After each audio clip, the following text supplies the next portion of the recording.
Consent agenda. Approval of regular town council meeting minutes, May 26, 2015. Approval of executive session meeting minutes, May 26, 2015. Approval of town council special meeting minutes, March 30th, 2015. Receipt of minutes from the following boards and commissions: Open Space Commission, Harbor and Coastal Water Management Commission 2, Prevention Coalition, Library Board of Trustees, Recreation and Beach Commission 2, Arts Council.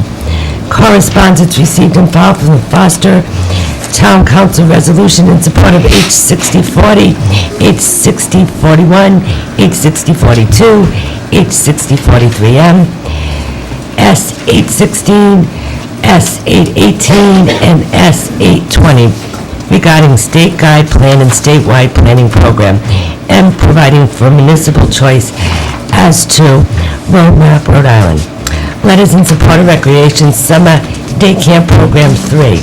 Rescheduling a public hearing of June 8th on amendment to ordinance Chapter 30, Courts Article 2 regarding municipal court regulations to July 13th to allow for proper advertising.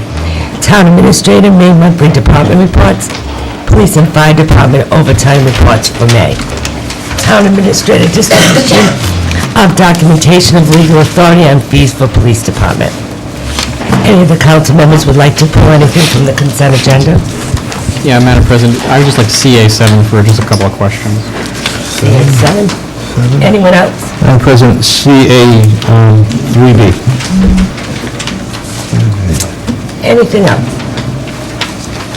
I'd like to entertain a motion to approve the rest of the consent agenda. Second. Motion been made in second. All those in favor? Opposed? CA3B. Madam President, I'd just like to publicly thank the 3 families who wrote in support of the Recreation Summer Day Camp Program. And I hope that the rest of the council had an opportunity to read those 3 letters. Thank you. I'd entertain a motion to approve the CA3B. Second. Motion been made in second. All those in favor? CA7. The only question I had was, is this a proposed change to the schedule, and by approving it there, we approve it? That has to go through hearing, doesn't it? Or is this just a memo on what the authority is? This was information only, was it? Oh, okay. And because some of these things I notice are highlighted, and I presume they're either in the process of being changed or will be. No.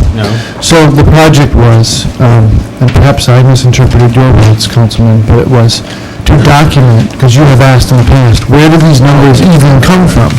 So I asked the police chief if you could ask his staff to find where the actual number comes from. So that's your backup for that. Yeah, it's less. I do pay attention to It's things. more important on the other things, but this is good to a good start. The last question I have is the VIN check. Has that not gone up? Because the last time I had a VIN check, I was charged $15. Yeah, that's the one that's going to change. I was going to say, because that one I think is supposed to change. It's going to have to change. You're going to have a hearing on it with the rest of the fees and fines, because it is limited to $10. But the town is permitted to collect for the odometer check, so the chief's recommendation is 10 for each. Okay. I move that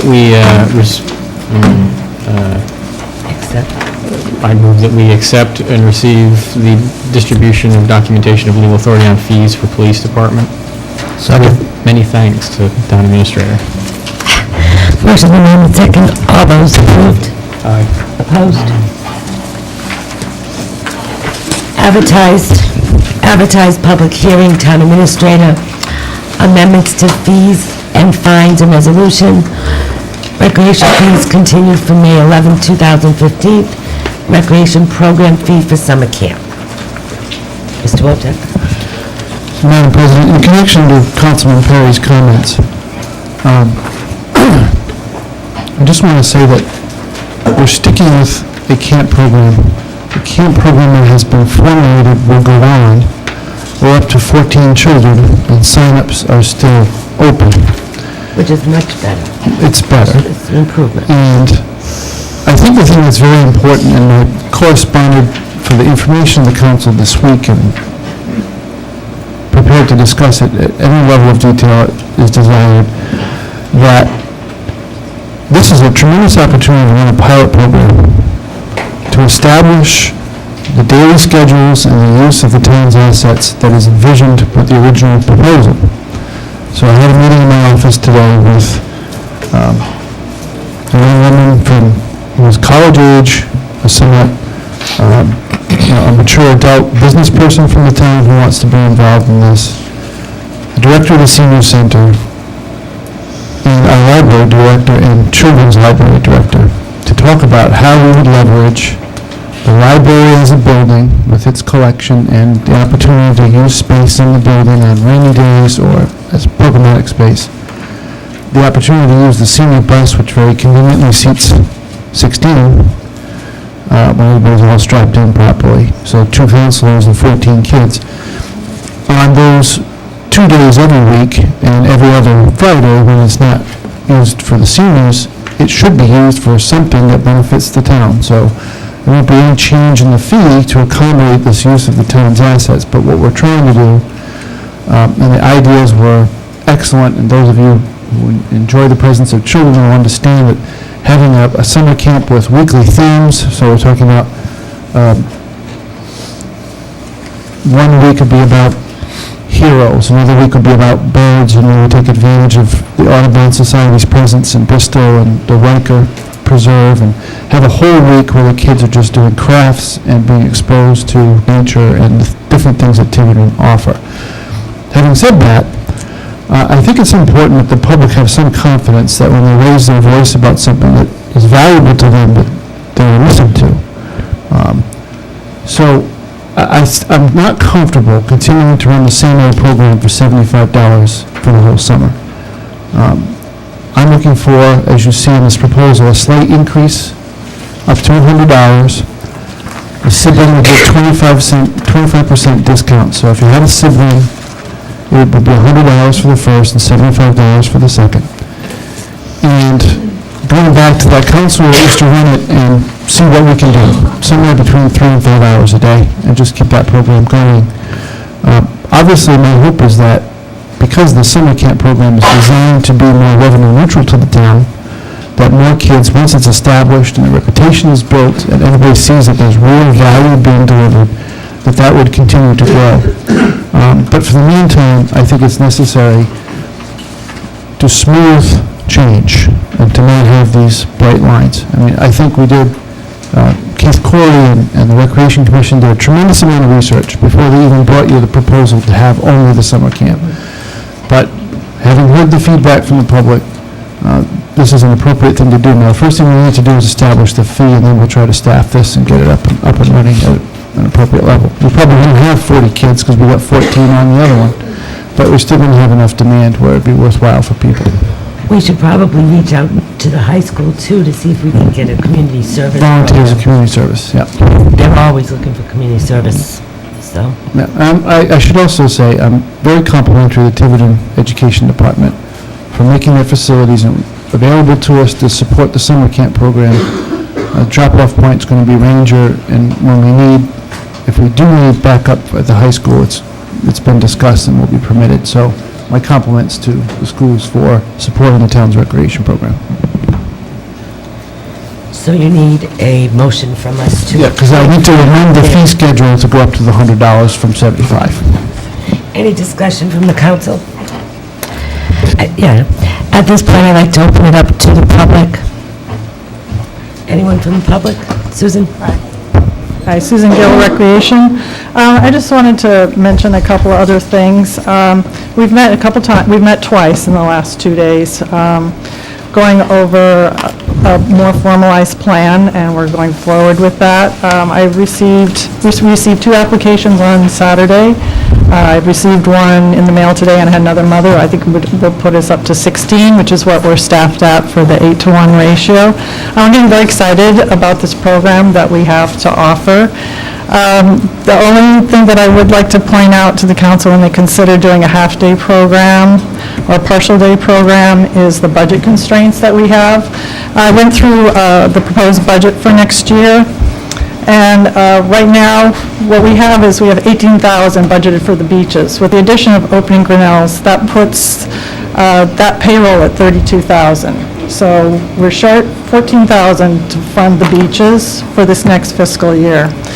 Then I went through doing just the independent contractor, funding that, and, well, it's basically paying those instructors what they've taken in, and then funding the full-day day camp will be somewhere between $20,000 and $21,000.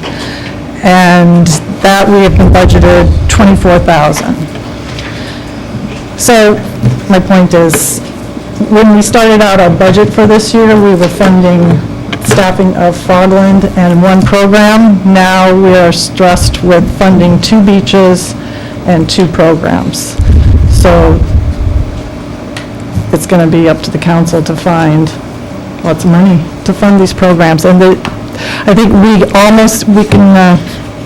can fund the programs we have by adding the half-day. We have no additional funding for that. So that's something you need to consider when you make your decision. So how much does the half-day cost?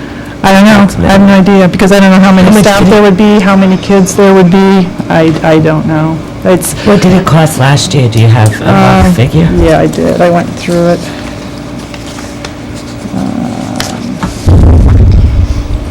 I have that we took in $4,500 and it was $7,000 went out.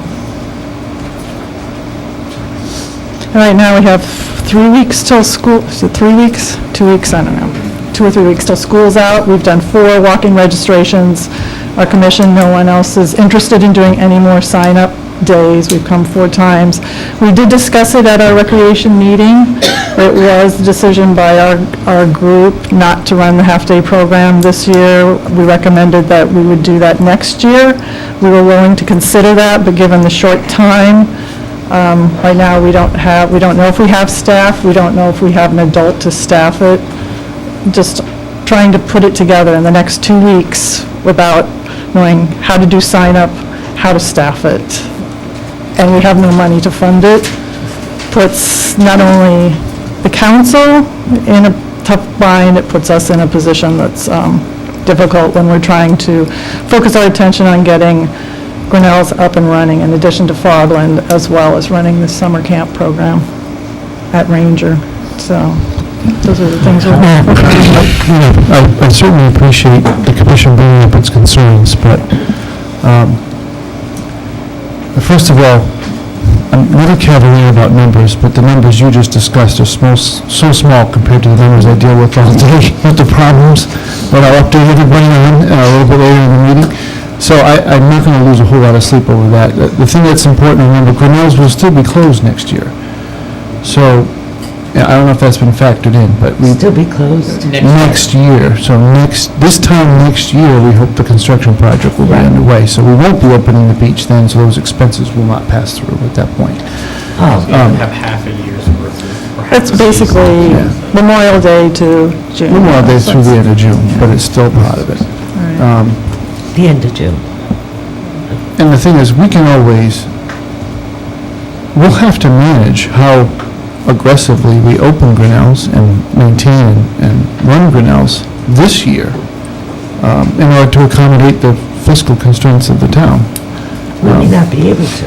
Right, and it may just be open as a park, and it won't be staffed as a beach if we can't come up with the resources necessary for the lifeguards. I mean, last year, we had a number of setbacks. The beach was closed half the time anyway, between bad weather, sanitary conditions on one weekend after a real bad storm, and lifeguards returning to college and being having difficulty recruiting replacements, we end up closing the beach anyway.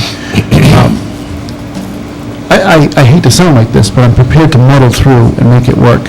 And if there's sufficient interest to continue with the part-day program, what we won't do is if we run it for 4 weeks and there's just no subscription, then it's really telling you that the interest is not there. And we wouldn't continue with it if it's a loser.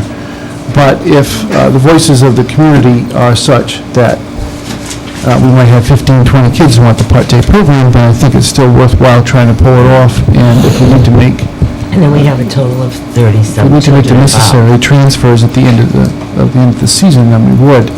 Like I say, I mean, I don't like any dollars and cents going through the drain, but 4 digits bothers me a whole lot less than 5 or 6. And I think it was something that we should just step up and try to be able to manage our way through.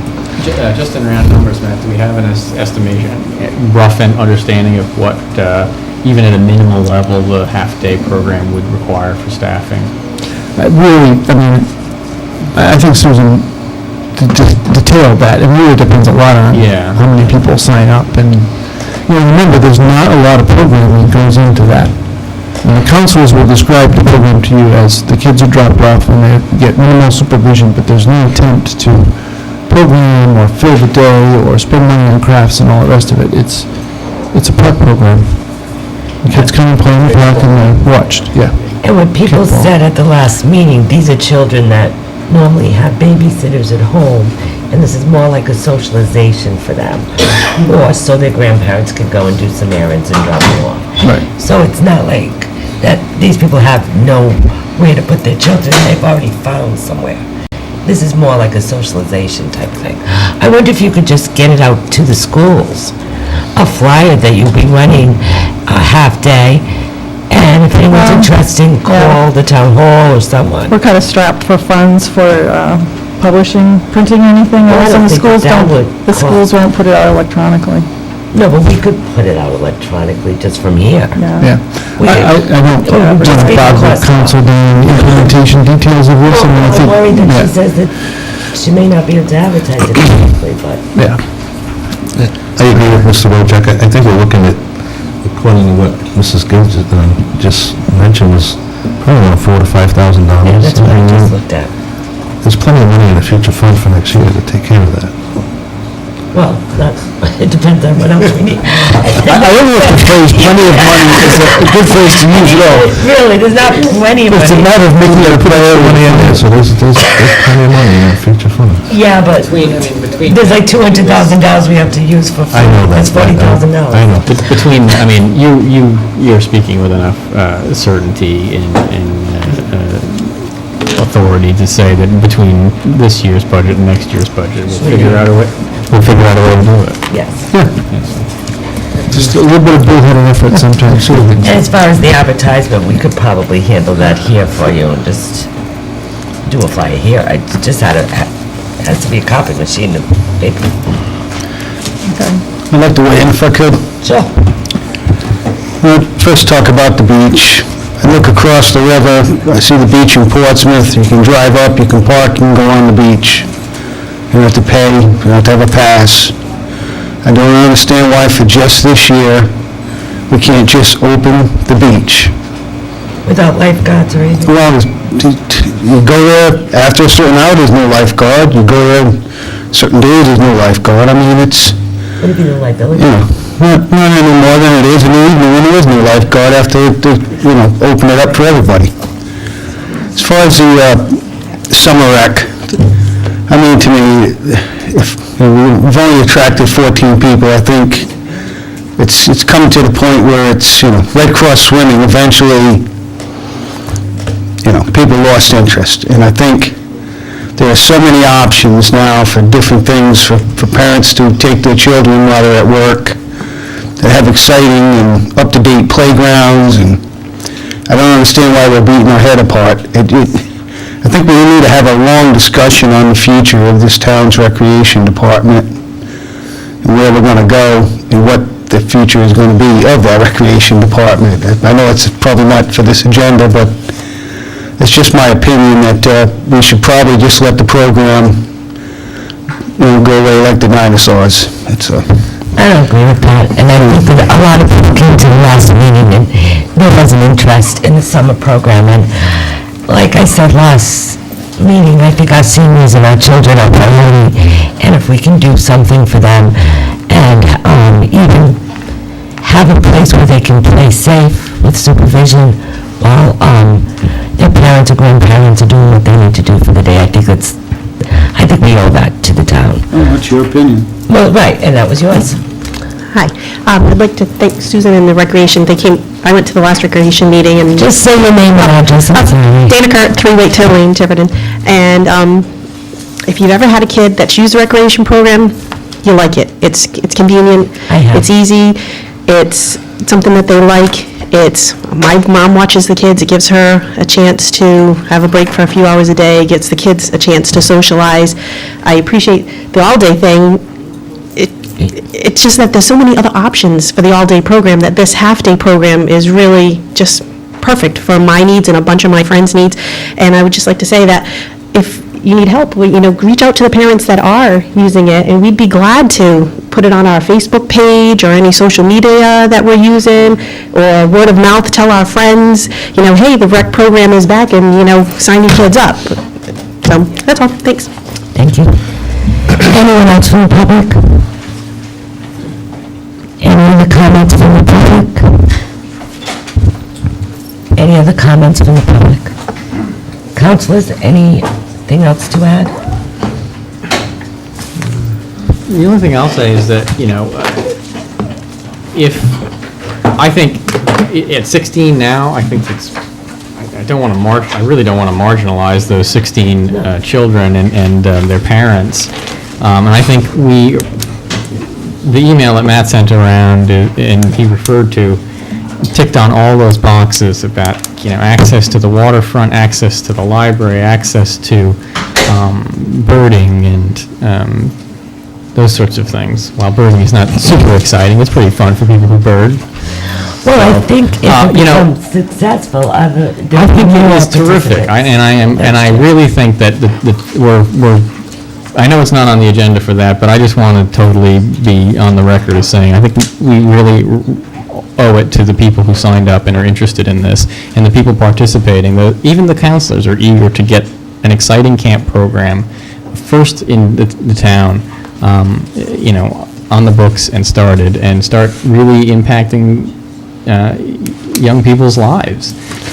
And I think if the town administrator and the recreation director can put together a half-day program at the parks that is similar to what has been done in years past, but structured a little differently and with a fee schedule that's slightly different, I say go for it. I agree with Mr. Pelletier, Council Pelletier. We don't have a Boys and Girls Club in this town. We don't have a YMCA. And I'd hate to think that we'd want to take away the recreation department from the kids that we do have going to it. So again, I fully support this. At this point, I'd like to entertain a motion. Sure. Could that motion is going to have to actually include under summer camp a sub one that says part-time, additional part-time? This one here. And the fees, yeah, because what we're really on. Do you have- Because we Right, but it would When I be, cut and paste just the did- old one. right.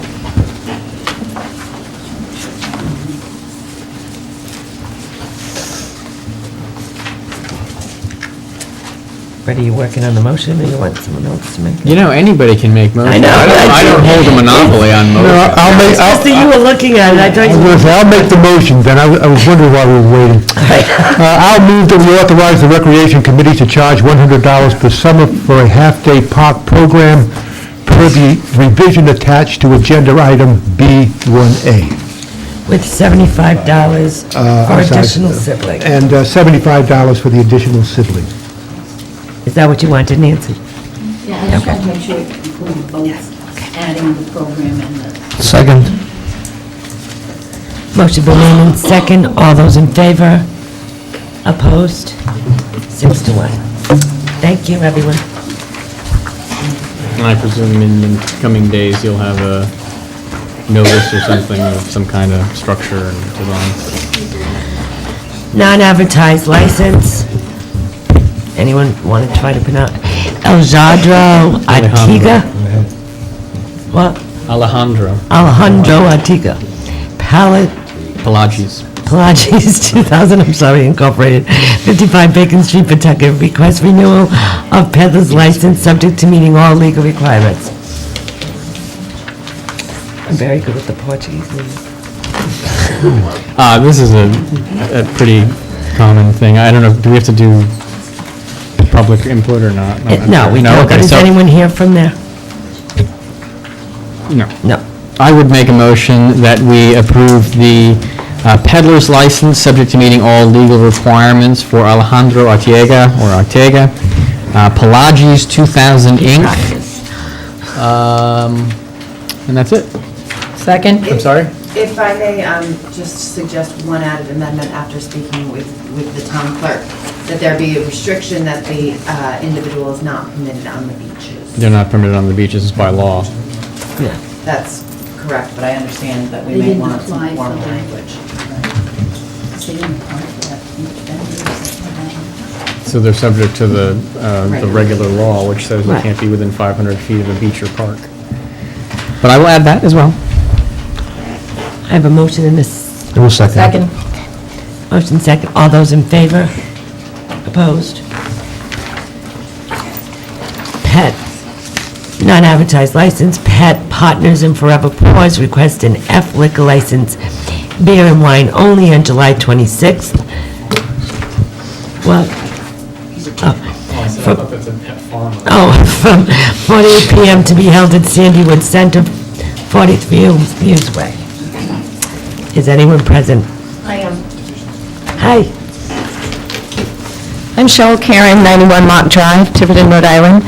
We're doing a fundraiser for Pet Partners and Forever Paws. Pet Partners is a 501c3 nonprofit veterinary clinic that does low-cost spay and neuter services, and Forever Paws is an animal shelter. We're doing a fundraiser. It's just a wine tasting. There will be no beer there, and we'll just be pouring small amounts in cups. And it's going to be an art show, too, so local artists will be there. So it'll be wine tasting and art show. And it's only from 4 to 8 p.m. And we've already contacted the police chief, and he said that we'll be paying for 4 hours of the policeman to be there. Any questions I have a of me? What company is actually doing the wine tasting? Douglas Wine and Spirits from Providence has donated the wine. And it's just going to be staffed in-house? It's Liz Walker from Douglas Wine and Spirits is coming, but we also have a tip certified pourer, and we added that license, or Make the sure- certification. Make sure the certification is submitted to the, It was already. It's in there. oh, sorry, I didn't see it. Any other questions from the council? I just had one. Let's understand we're requiring that they hire a police officer for 4 hours for this wine tasting. Is that ordinance, or is it something that, The police chief will answer to that. He's getting up. it's a miss of charity? There is going to be alcohol served there, and that's why we have a police officer when there's alcohol being served. So that's town policy? Or is it- That's part of the town ordinance, yes. it's not- Any other questions? I'd entertain a motion.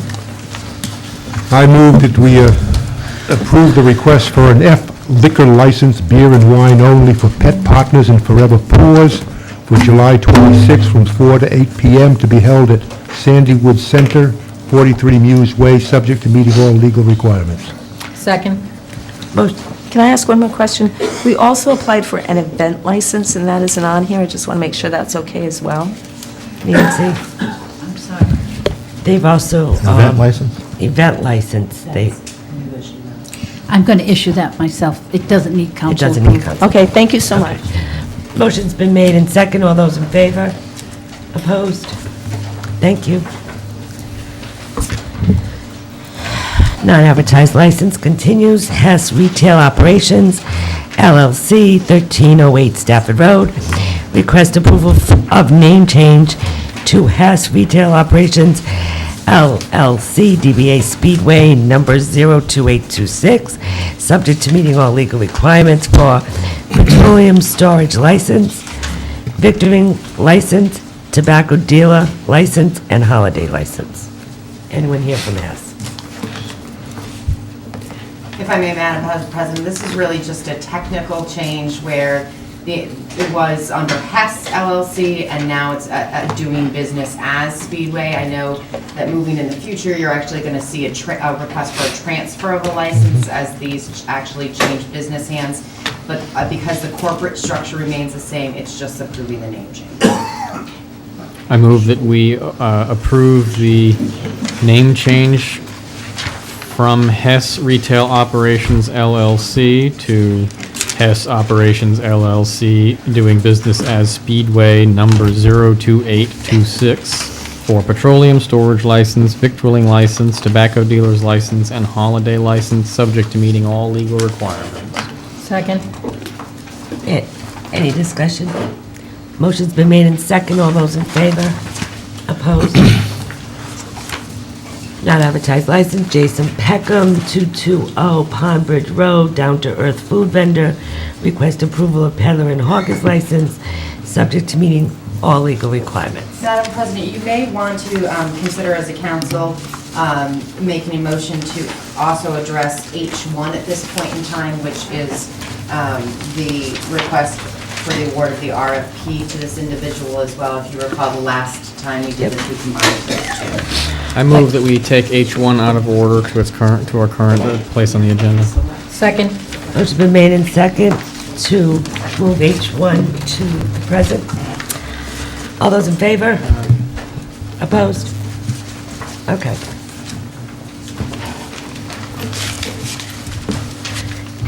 Hello. H1 is Recreation Chair Susan Gill, request for award RFP bid for food vendor to Jason Peckham, Down to Earth 200 Pond Bridge Road for services at Fogland Beach for 2015 summer, as recommended by the Recreation Commission.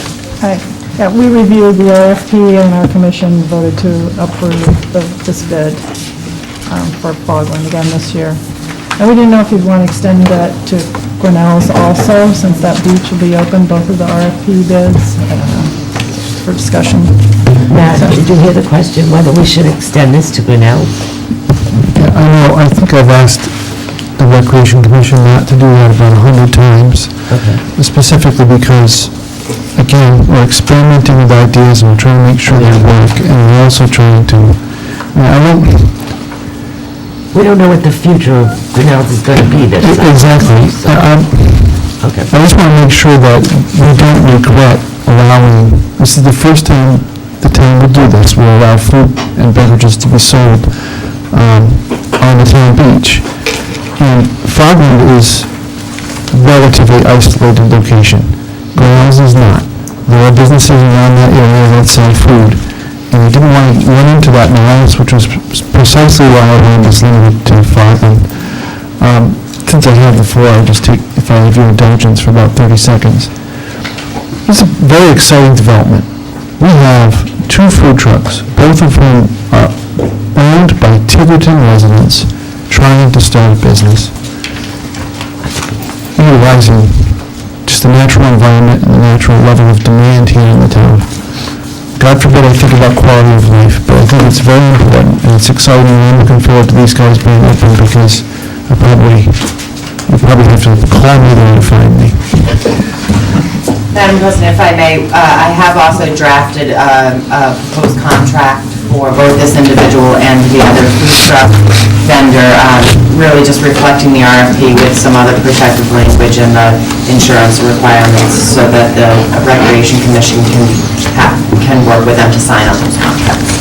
Well, you with Down to Earth, would you like to speak? I'm Elizabeth Peckham, 220 Pond Bridge Road. It was my husband's turn to take care of the little kid. And we're very thrilled and excited with the opportunity to be the food truck at Fogland Beach. We are a startup, so you can probably tell from the tone of my voice, we're taking this step by step, but we're, the final inspection for the truck is this Friday, and we're, willing to work with the town on any and all matters in terms of providing a good service at the beach. Is that the truck in the driveway? Yes. It's going to get painted, yes. I almost brought a little picture of the design that we planned for it, but yes, that's the truck. The child will be very sad when it's not there for him to play with. The only question I have is, we now have 2 startup food trucks, and, I'm sure there's going to be some amount of coordination about placement and menus and things, because it would seem foolhardy to have similar or identical menus. You would be at cross purposes, I would say. So I want you to be aware that we have another food truck down there licensed, and Well, I wasn't aware of that, so Okay. info about that would be most welcome. yeah, I can't remember the name of it. Locavore. Locavore. I'm a consummate foodie, and I've studied both menus, and I don't think there's going to be Okay. too much of a problem. I couldn't remember. They're very different. I remember. Yeah. Excellent. Okay, thank you very much, and thank you for your interest in doing this. Sure. Frogland Beach is a carry-in, carry-out beach, and I was just wondering what the idea is for rubbish disposal, with any rubbish you may generate? Sure. Do I stand up? You could. Okay. I can also You could use the speak mic. to that, from the perspective of the DPW director's concerns. We have placed in the language in the contract requiring full carry-in and carry-out of all trash. That's what she was going to Maybe say. it might be helpful to also indicate or specifically reference a receptacle, so that it's not just hanging a bag on the rearview mirror and calling it a day. It might be helpful for them to have some kind of, and it would be helpful to you to have some kind of structured recycling system. Our plan is to have, lidded garbage cans, because they were the excellent thing of asking for the seagull provisions, Yeah, they're seagulls. yeah. So there'll be lidded garbage cans Great. and a lidded recycling bin, and then we live just up the road, so we'll be taking it away every night to the dumpster at the farm. Great, thank you. Wonderful. To entertain a motion. Well, I would happily move that we approve, Jason, let's do H1 first. Award the bid for food vendor at Frogland Beach to Jason Peckham, down to earth, 200 Pond Bridge Road, for the summer's 2015 season, as recommended by the Recreation Commission. Second? Motion's been made in second. Subject to the contract, sorry. Motion's been made in second. All those in favor? Opposed? And then I would also move that we approve a peddler's and hawker's license, the one specifically for Fogland, if we have one, for Jason Peckham. Oh, this says 220 Pond Bridge Road. I'm sorry, did I read that first one wrong? No, you read it right. Oh, no, because it's written wrong. Oh, okay. Is it 200 or 220? 220. 220, so Nancy can make that amendment in my prior motion if everyone's okay with that. And I will say, award this license to 220 Pond Bridge Road, down to earth food vendor, subject to meeting all legal requirements and the, including the contract for services. Second? Motion been made in second. All those in favor? Opposed? Thank you. Good luck. Thank you. She's all in favor. Thanks, Susan. Appointments and resignations. Street Committee. 2-year term, 4/15/17, Michael Normandin, 31 Cynthia Avenue, requesting reappointment. Madam President, following last week's vote, I would make a recommendation that we do not reappoint anyone to the street committee at this time. For what reason? We don't have any funds to do any kind of work with any kind of street. So why are we reappointing people to a street committee? That's just going to come to us and tell us stuff that we're not going to be able to do anything with. Well, hopefully some of the recommendations shouldn't cost any money. I mean, that's the idea. And part of the job of the committee is to do research, and that takes time. So if you have 100, 120 streets that you have to research, that's a lot of work. And if you put that off until you have funding, it may never be accomplished. And that's the whole purpose of setting up the committee was to do that research. And the research determines whether we accept it or not accept it, so it would get rid of some of the streets that are not acceptable for the long term, If that's until we get their the funds. recommendation. Yep. You know what I'm saying? I don't, Yeah, I understand where Mr. Perry is coming from. That was my position at the last meeting.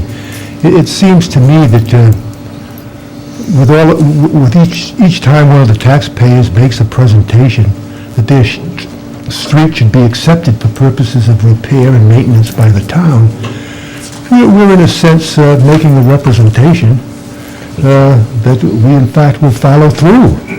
That's what I would assume would be the case. Mr.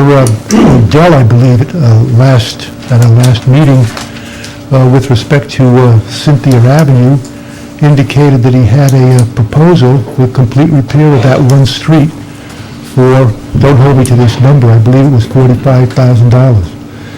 That's where the problem comes in.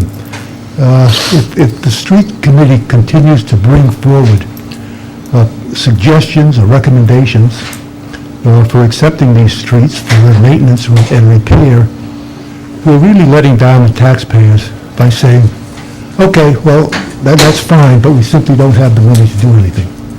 And then we have streets that have been accepted and have been accepted do anything with. since day one, and we're doing absolutely nothing for those streets. I don't have the answer, but I certainly understand Mr. Perry's position. oh, I understand it, I just, But I agree with Joan and Denise that I think the research should continue on the streets. That's what that should I mean, continue there's no, for. Whether or not we do anything, at least we can go through the streets and determine with a if finite there's any number that are unacceptable, which ones are. get them off the list. Then do what? And it's also to do the research, but it's also to make recommendations on services. So it's not just they make a recommendation on whether to pave the street or not, it's whether the services continue or not. So it's, just don't take a narrow view that it's just paving the street that's up for discussion. That's It's not- actually also the services that are being provided, or not.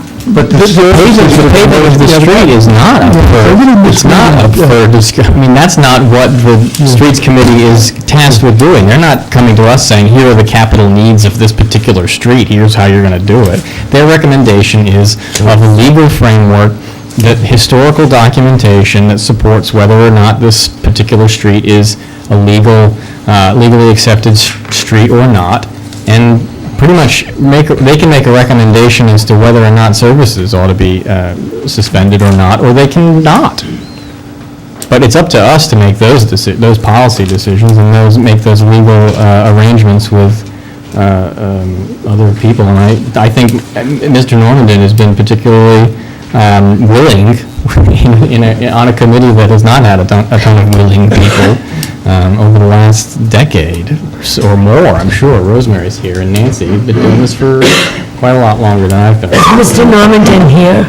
I didn't see him. No, but Rosemary. Never Rosemary is. I'm here, and I have been on the original street committee as well.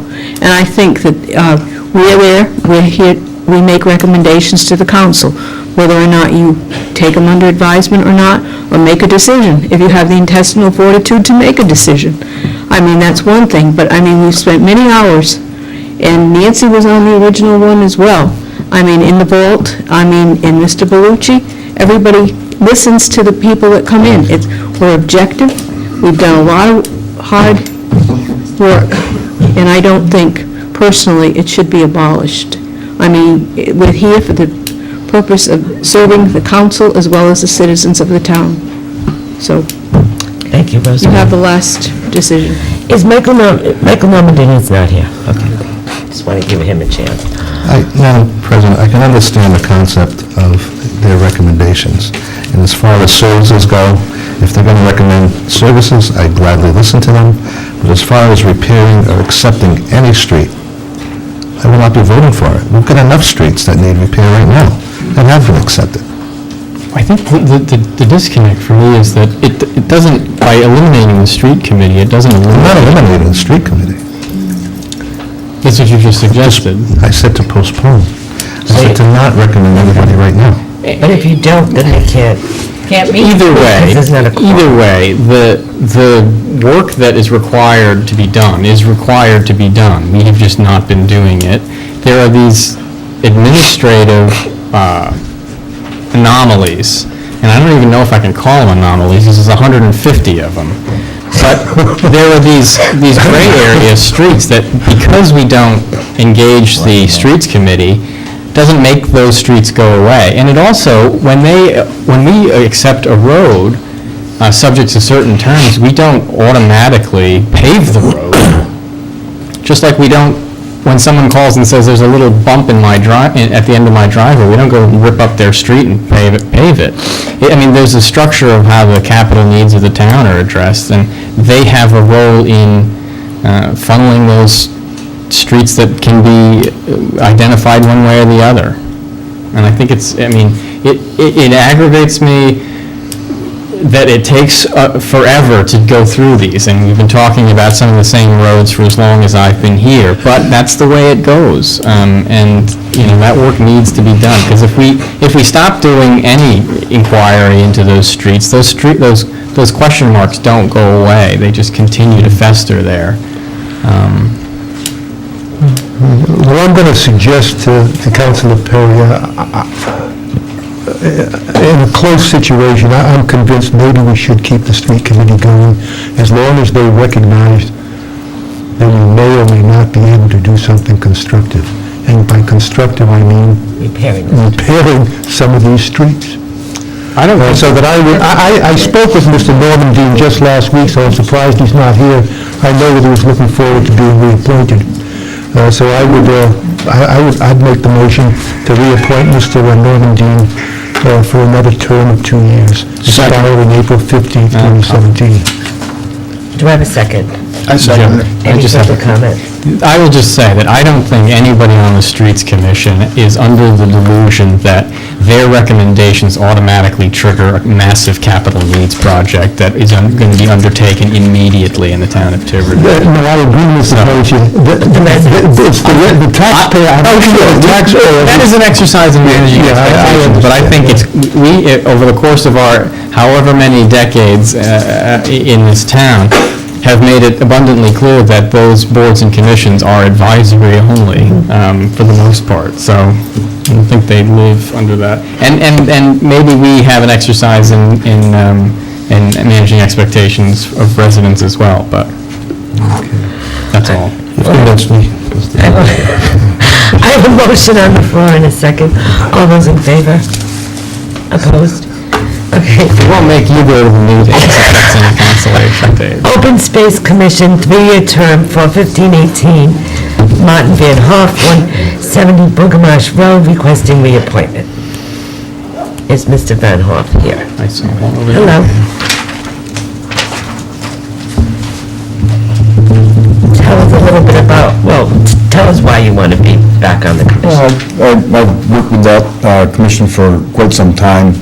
The work is important. I think I do offer some expertise in horticulture, and so that's my role on the committee, and I'm happy to serve again. Thank you. Thank you. Any questions? Entertain a motion. I move that we reappoint Mr. Van Hoff to the Open Space Commission for a 3-year term to expire April 15th, 2018. Second. I have a motion and a second. All those in favor? Opposed? Thank you. Thank you. Welcome back. Okay. Unfinished business. Christopher Arujo, 62 Russell Drive, request to amend parking ban on north side of Russell Drive, police chief recommendation. Chief Wakey, would you like? No. You can both come up. Hello, Chris Arujo, 62 Russell Drive. Trying to get the parking ban that was implemented approximately a year ago amended slightly. I have pictures of the road. If you of the issues that happened when the no parking signs were added, and I think that the parking ban goes a little too far down Wilson Drive. There were a few issues. One of them was, I believe there already was no parking on the south side. That wasn't being enforced. The parking ban was added for the north side before the south side was enforced, and I think it was done prematurely. And I think it was a little longer than it had to be. Thank you. I do have pictures if you'd like to see, if you can. Want to? Excuse me? Yes, if you want to give them to the clerk, and she'll pass them.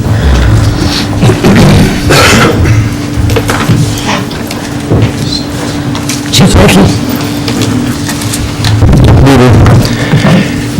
There is a problem with that hill. The hill is blind in both directions.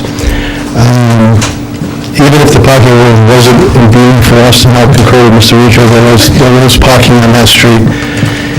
When you come over that hill in either direction, it is blind, and any cars parked on either side cause the traffic to flow in either direction to go to the center of the roadway, which is the problem. I've also had, through the DPW, had a blind driveway signs put up there for that very reason.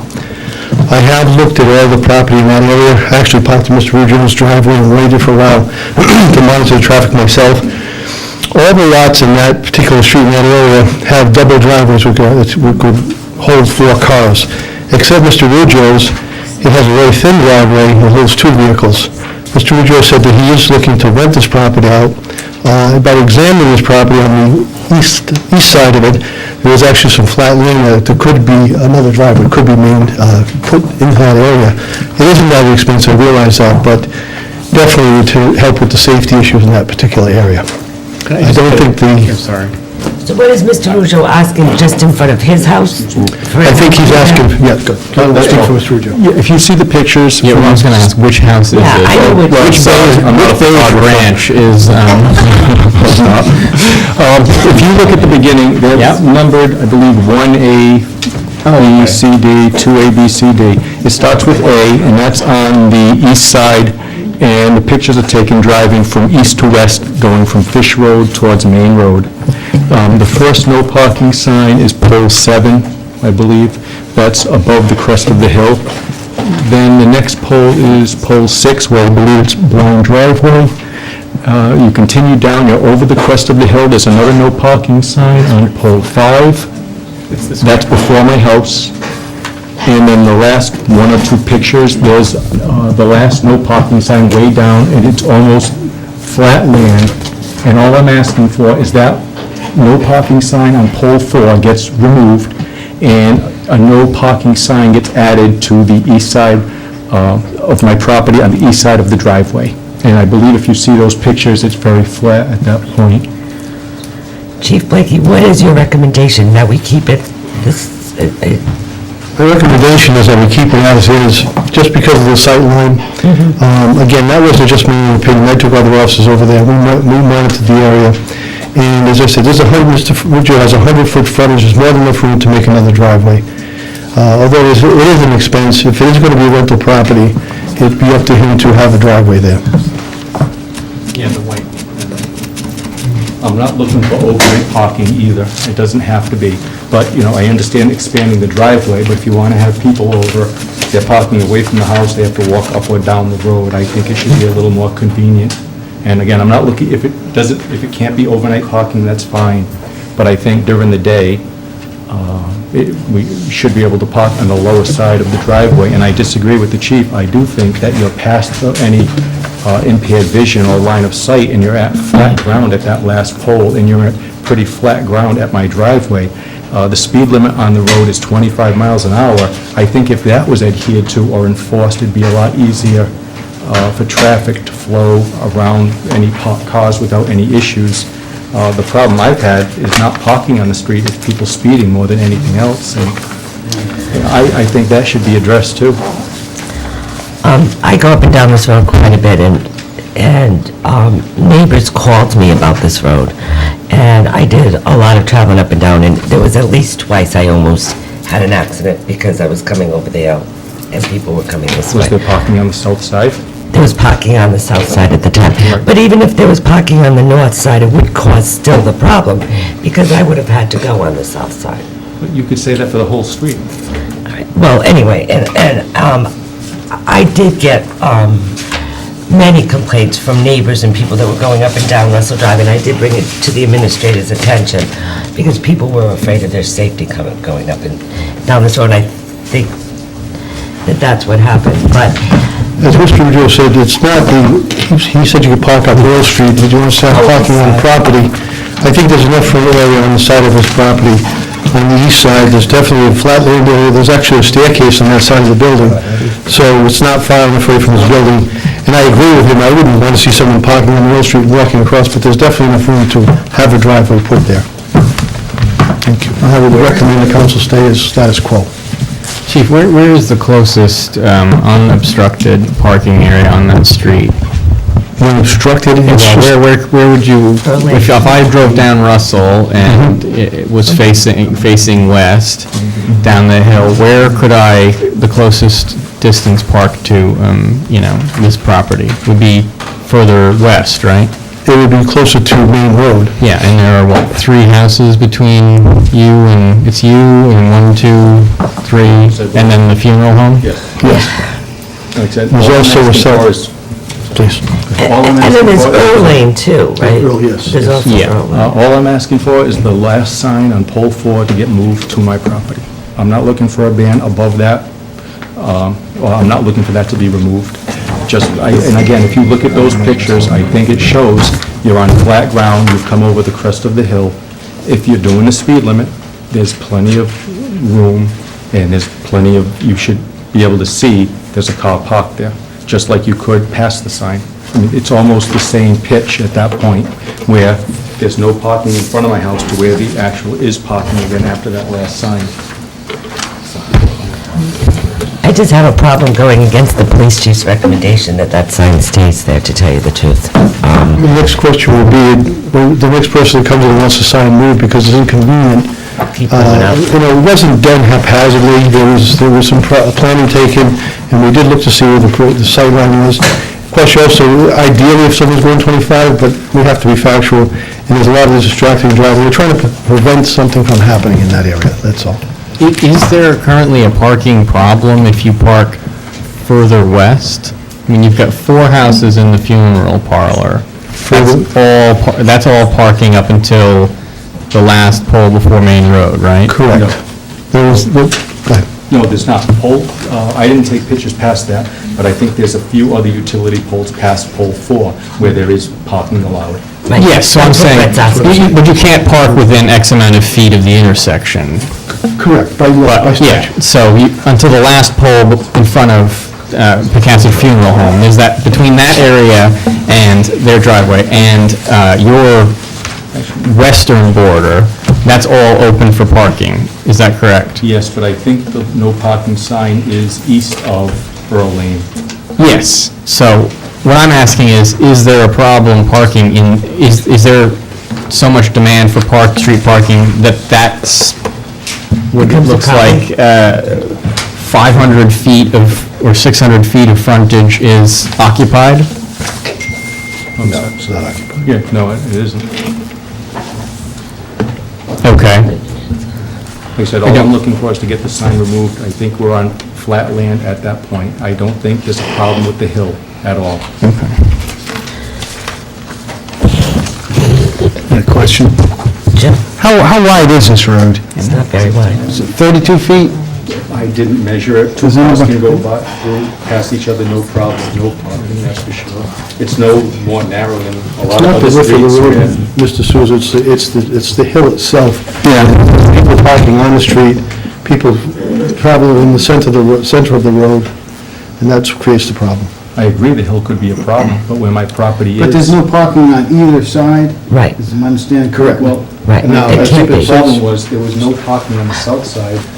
Yeah, correct me if I'm wrong, there was no parking previous because you added signs to the north side of the road.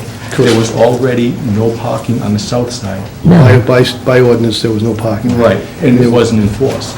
And I think the problem is there were cars parked on both sides of the street. I think that should have been addressed before no parking was added to the north side.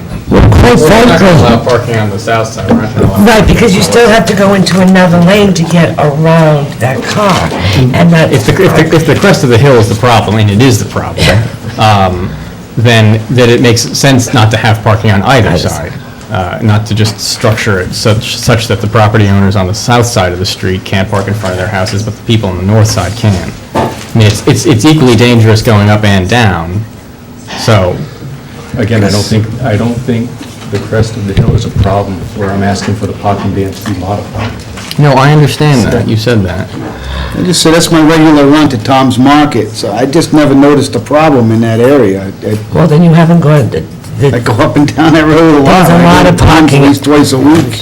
There was parking on the south. Single man's dinner.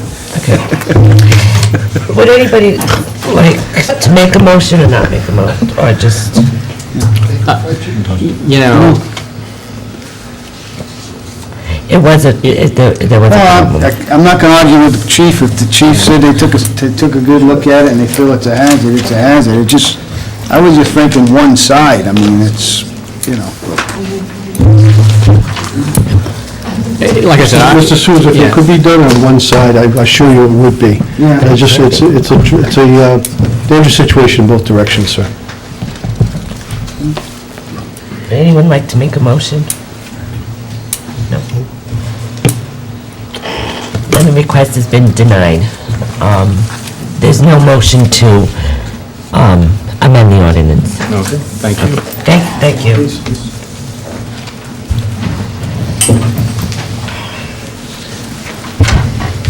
Kate Michelle, Planning Board Administrative Officer, memorandum regarding town council referrals for council action. Outdoor events is there a problem? No, I was just clarifying, make sure Okay. we need a motion. No, well, if there's no action. All right.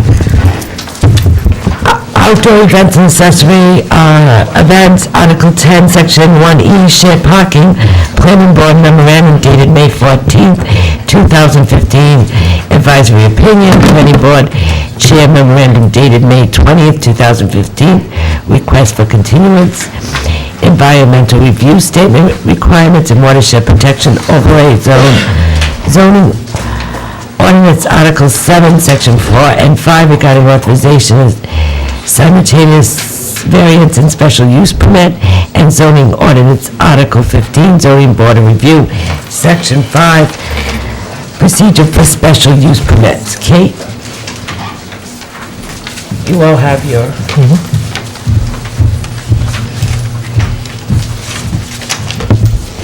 Hi, Kate Michaud. You have a memo dated May 12th, 2015, that kind of synopsizes these topics as discussed at the planning board meeting of May 5th. If you want to address the first item was outdoor events and accessory events, and basically the planning board was just looking for some more direction on what the town council was hoping to receive for recommendations, since there was no language proposed. Typically, the planning board would receive draft language, which they would then review and offer a recommendation. But in this case, there was no draft language, so they were looking for some more direction, if that's possible.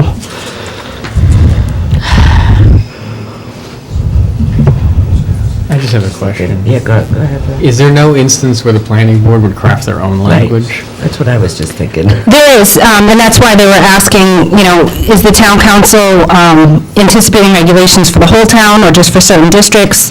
Is the town council concerned with occasional events or regular events? They did go through, as you know, recently they reviewed the Carpinato proposal, and they went through the topic of outdoor tents and special occasion tents, which was resulted in a recommendation on that issue. But they weren't sure if you were looking at certain districts in town or something that would cover the whole town.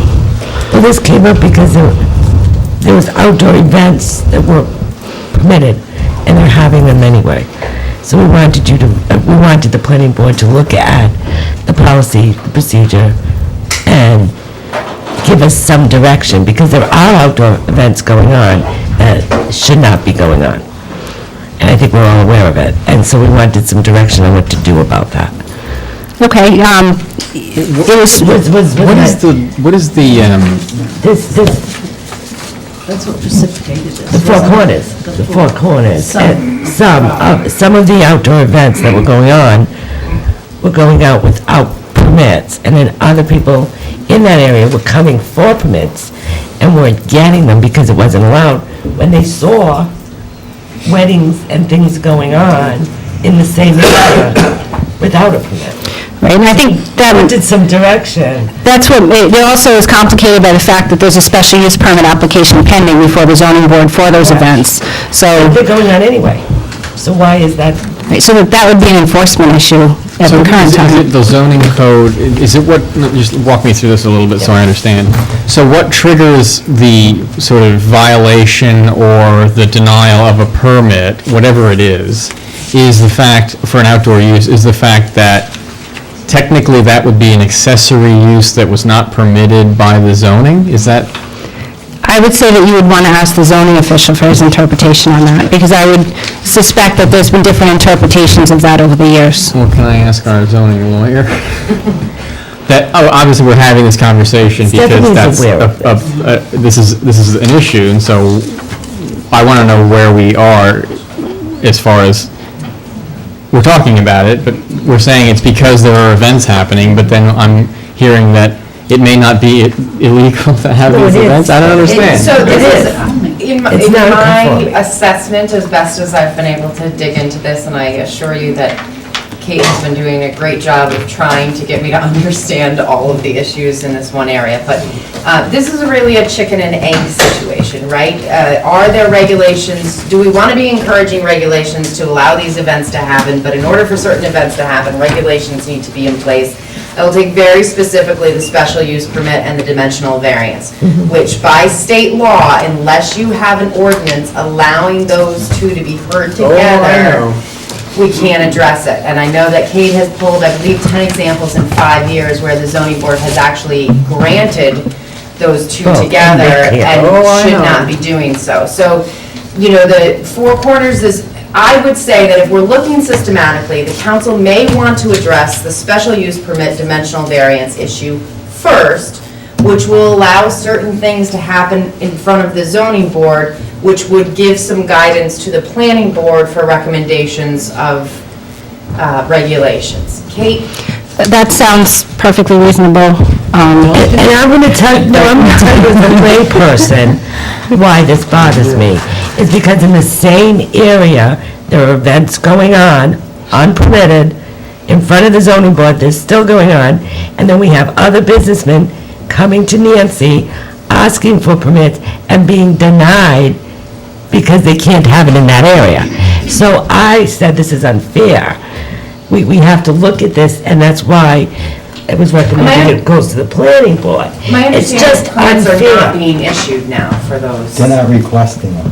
They're not requesting. But the events are going on. Right. And the other businesses are seeing it and saying, why Other can't? areas of town have to request. Right, and so, and you're right, it is that maybe we need to go down there and say it can't happen, but I wanted to know why it was happening. Was this something I was missing? Obviously, the planning board agrees with me that these need to be permitted, and you need direction, but meanwhile, some businesses in that area were saying no to, and other businesses were saying yes to. Well, we're not saying anything at all. No, they're doing it. So we may have to go down there and enforce it, because it's not fair.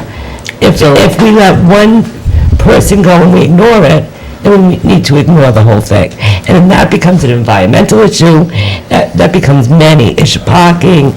So we need to address it and not just ignore that somebody's doing it, and we're not allowing everybody else to do it. So I need to understand a little bit better. We're talking about the process for you to have an outdoor event is you go into the clerk's office and request an outdoor event permit? And what are the structure, what is the structure of what that looks like, and what is the legal framework in which we enforce that? Or don't? We have a little chart that we go by of what the clerk can actually given a permit to, and what the council requires it. But some of these are different. Some of these, if you come into the clerk's office and you have a business which is an antique or secondhand store or something like this, and you want to do an outside event, I cannot give you that, because that's a commercial business, and it's a non-conforming business in that area. So I've been unable to, if you come in and ask me, I have to tell you no. I don't understand why. Because not permitted by ordinance. We don't have a outdoor events license within our ordinances. So nobody should have outdoor events. Exactly. So we shouldn't even... Commercial purposes. Yeah, well. Commercial businesses cannot. So if you come to me, I'm forced to say, we can't give you a permit for that. How did we just give Sandy Woods an outdoor event? You said you gave Sandy We Woods have a an non-profit. That is what is on their corporate thing, non-profit. Non-profit can't have outdoor events. Right. I know, Brett, that's why I wanted this all. By what? It's by ordinance. Yes. Well, how about, okay, then how about, the meeting house is having weddings. Is that permitted? Is that allowed? No. I mean, I run these things by solicitors. But I would say ordinance. I would say no. And then they have outdoor events, that shouldn't be allowed either. Okay, and that's why people are calling me, because they can't run their little outdoor tea parties, but look what's going on right around the area. That seems like a structural problem that needs a structural fix. So it's not a structural problem, it's, well, if it's not a structural problem, then nobody ought to be having outdoor events, period. And I don't think that's where we are. If it's commercial business, it is not allowed those outside. For ordinance, there's no ordinance. That's why, It's your ordinance. there is a request before the zoning board for that, for the meeting house specifically, to allow for the special events. They want the dual. Right.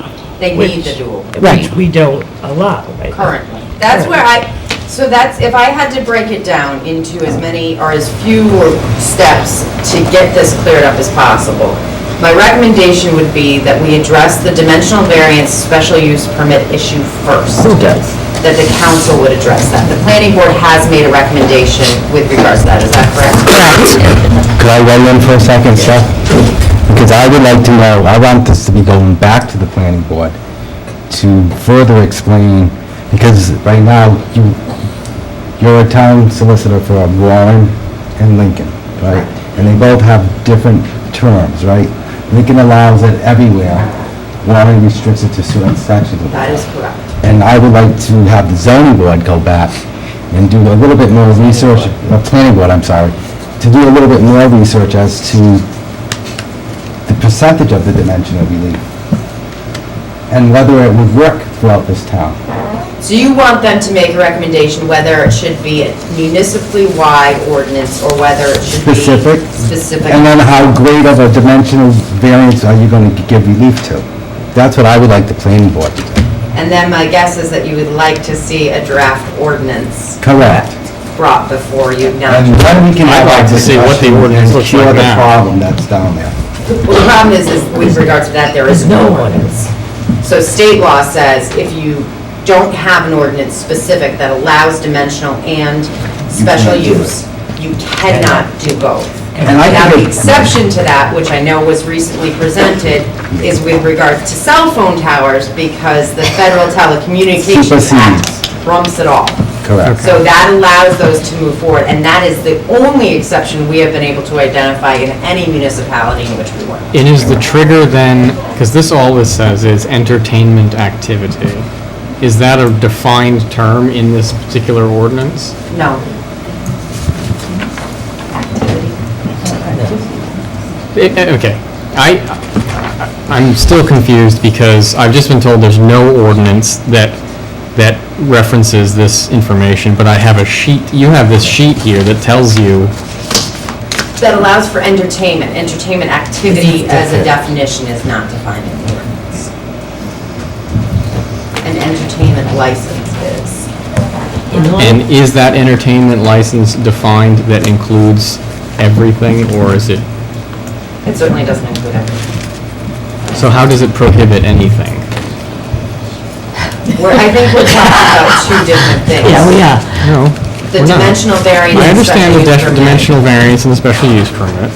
Assume that that does not exist. Assume that that is not an occasion in which we have a totally in conformance, legally conforming, dimensionally conforming, it's got a zoning certificate, it's stamped by an engineer, the whole shoot and match. And they want to have an event outside. It must, if there is a prohibition on certain entertainment activities, that would need to be prescribed. That's correct. Is that prescribed in this ordinance? Yes, To what extent? for commercial purposes. See, that's what the hang-up I have is we have this big entertainment activity. What is entertainment activity? Is entertainment activity a wedding, a wine tasting, just a bunch of people hanging out on a Saturday afternoon? Does it include a band? Does it include music? Does it include It isn't specified. entertainment? Or is it a commercial purpose? Because if you're having a tag sale outside, is that entertainment or is that commercial? All of this to say, I have no suggestion on how we solve this, except to say that I need to certainly learn more about what the heck is going on. Well, that's why we sent it to the planning board, hoping that there would be some recommendations like Stephanie. But either way, before you even talk about the entertainment license, we have to deal with the other two issues, the variance. And environmental. And environmental issues. Then, once that's all cleared up, then we talk about entertainment license. Yes. That's what I understood. And this. I feel Kate's pain that as much as she tries to get things straightened out over there, there are limitations because of the laws and regulations that we have or don't have in effect, that unfortunately as a result, possibly notices of violation should be being issued. Right, because what's going on now, either we let it go out throughout that area, or we stop it, that's my opinion. Because it's just not fair to other businesses that some people are allowed to do it and some people aren't. And the people that are doing the right thing, coming to town hall, trying to go through the steps of being denied. So then that makes me think that a lot of people are gonna do it without us having any regulation over it at all, which really isn't right. So how about Peter's suggestion that it goes back? Well, I assume you're talking about the dimensional relief and special use I concurrent? don't think that would be a bad thing for this town in certain areas. I think we should explore that. That will alleviate the business concerns and also have input from the neighbors, the abutters, so that they can all live together. So I think special use, Councilman Mello, you're just looking for a recommendation. Correct. Maybe the planning board's recommendation that it applied Exactly. throughout the entire municipality, and then that would be heard by the council. Correct. Or maybe the recommendation to kind of. just leave it in business. There, Can I speak on behalf of Tiverton Four Corners? No, not at this point. We're still Just as a discussing point of this. clarification, because there've been some misstatements made. Well, are you speaking, With regard to who are you speaking on behalf of? whatever you do, you gotta get on to the front of the microphone. But, no, right now, we're just having this discussion. If, This pertains to this isn't an exactly open what you're hearing, talking about. but this is not an open hearing. This is a discussion between, I'm trying to provide you with additional information to I'll just aid say- in your deliberations. I would be happy to entertain him, but I still have some things to ask. right, So, could you please take a seat until we're ready? what that's worth, Madam Chairman. The one thing I would say is we, as a council, have reviewed this once before, the concurrent application consideration. I think it's probably a pretty easy fix. We can go back to the EDC recommendations and the planning board recommendations from... It's 2010, and if you go to page 2 of the memo at the bottom, it's the same language that was recommended in 2010, but with a suggested addition from the Conservation Commission, which would require a positive recommendation from the planning board for any applications occurring within the primary protection area of the watershed, which would be the whole Stafford Pond watershed district and anything within 2,000 feet of Nonquit Pond or within 500 feet of the tributaries. Which is logical, and which would trigger at least some level of environmental review and consideration. So it's really a municipally wide recommendation for language with an additional oversight step, not a restriction, just an additional oversight step. But I would like it to go back and review more specifically on the dimensional variance that we're going to allow. And I think it should be reviewed through all the districts of this town. What's the impact to a neighborhood versus a business? Right, I mean, there are obviously some municipalities that keep this focus specifically to commercial areas and then limit residential areas so that these aren't. I think the quirk in Tiverton was raised, I read a letter that went to the council from Attorney Pagliarini, and he raised the issue where in our ordinances, if you have a lot that's substandard by area, any dimensional relief also requires a special use permit. So we actually create that catch-22 in our own ordinances for any substandard lot of record in town. So that was of concern, obviously, was that you have that automatic requirement for both when you're actually just looking for a single relief, which is dimensional. So let me just ask a clarifying question to Peter. Is your suggestion that there be some kind of sliding scale or benchmark, and who would make that It'll be the recommendation of the planning board, and then we'll come back and hear it and have public input. No, I'm saying at the sort of the end, is your intention that the end product, this process, to have some amount of flexibility or limitation on it, and how would that be? Who would administer that is what I'm asking. We have in the past had, been a lot of, most of our, planning board, zoning department and legal counsel has been kind of wary of allowing the zoning official or the zoning, some official kind of authority, some fudge factor, because then it sort of... It wouldn't be like a fudge factor. You would have specific reliefs in this, and if we go down that path, influence certain sections of the town. So it wouldn't be any fudge, it'd be the law, and then follow the law. So if you have a greater relief for a commercial district, then that would be protected versus a residential. So how does the town of Warren work? Maybe Stephanie can enlighten us as we work through this. And I don't have the ordinance in front of me to quote, but it does apply to the commercial areas, and then it applies to the rural business districts as well, which is something that's a little quirky and boring, where we have them down here as well, so that there are those restrictions. There is also language to address the legal non-conforming use requirements to bring those up. So I do think we can probably, Kate, you might get on our... It would seem to me that we also want to include residential non-conforming properties, because that is where we enter in a lot of kind of sticky wickets too, because you want to put a deck on, but you're a substandard lot, so it triggers a special use permit. Yeah, but I think the thing you probably want to, what we're trying to focus on, I think, is either commercial or legal non-conforming uses within residential districts. But not general residential. Right. Okay, because that's where it's easy to get tripped up with. Okay. Could I speak? Yes.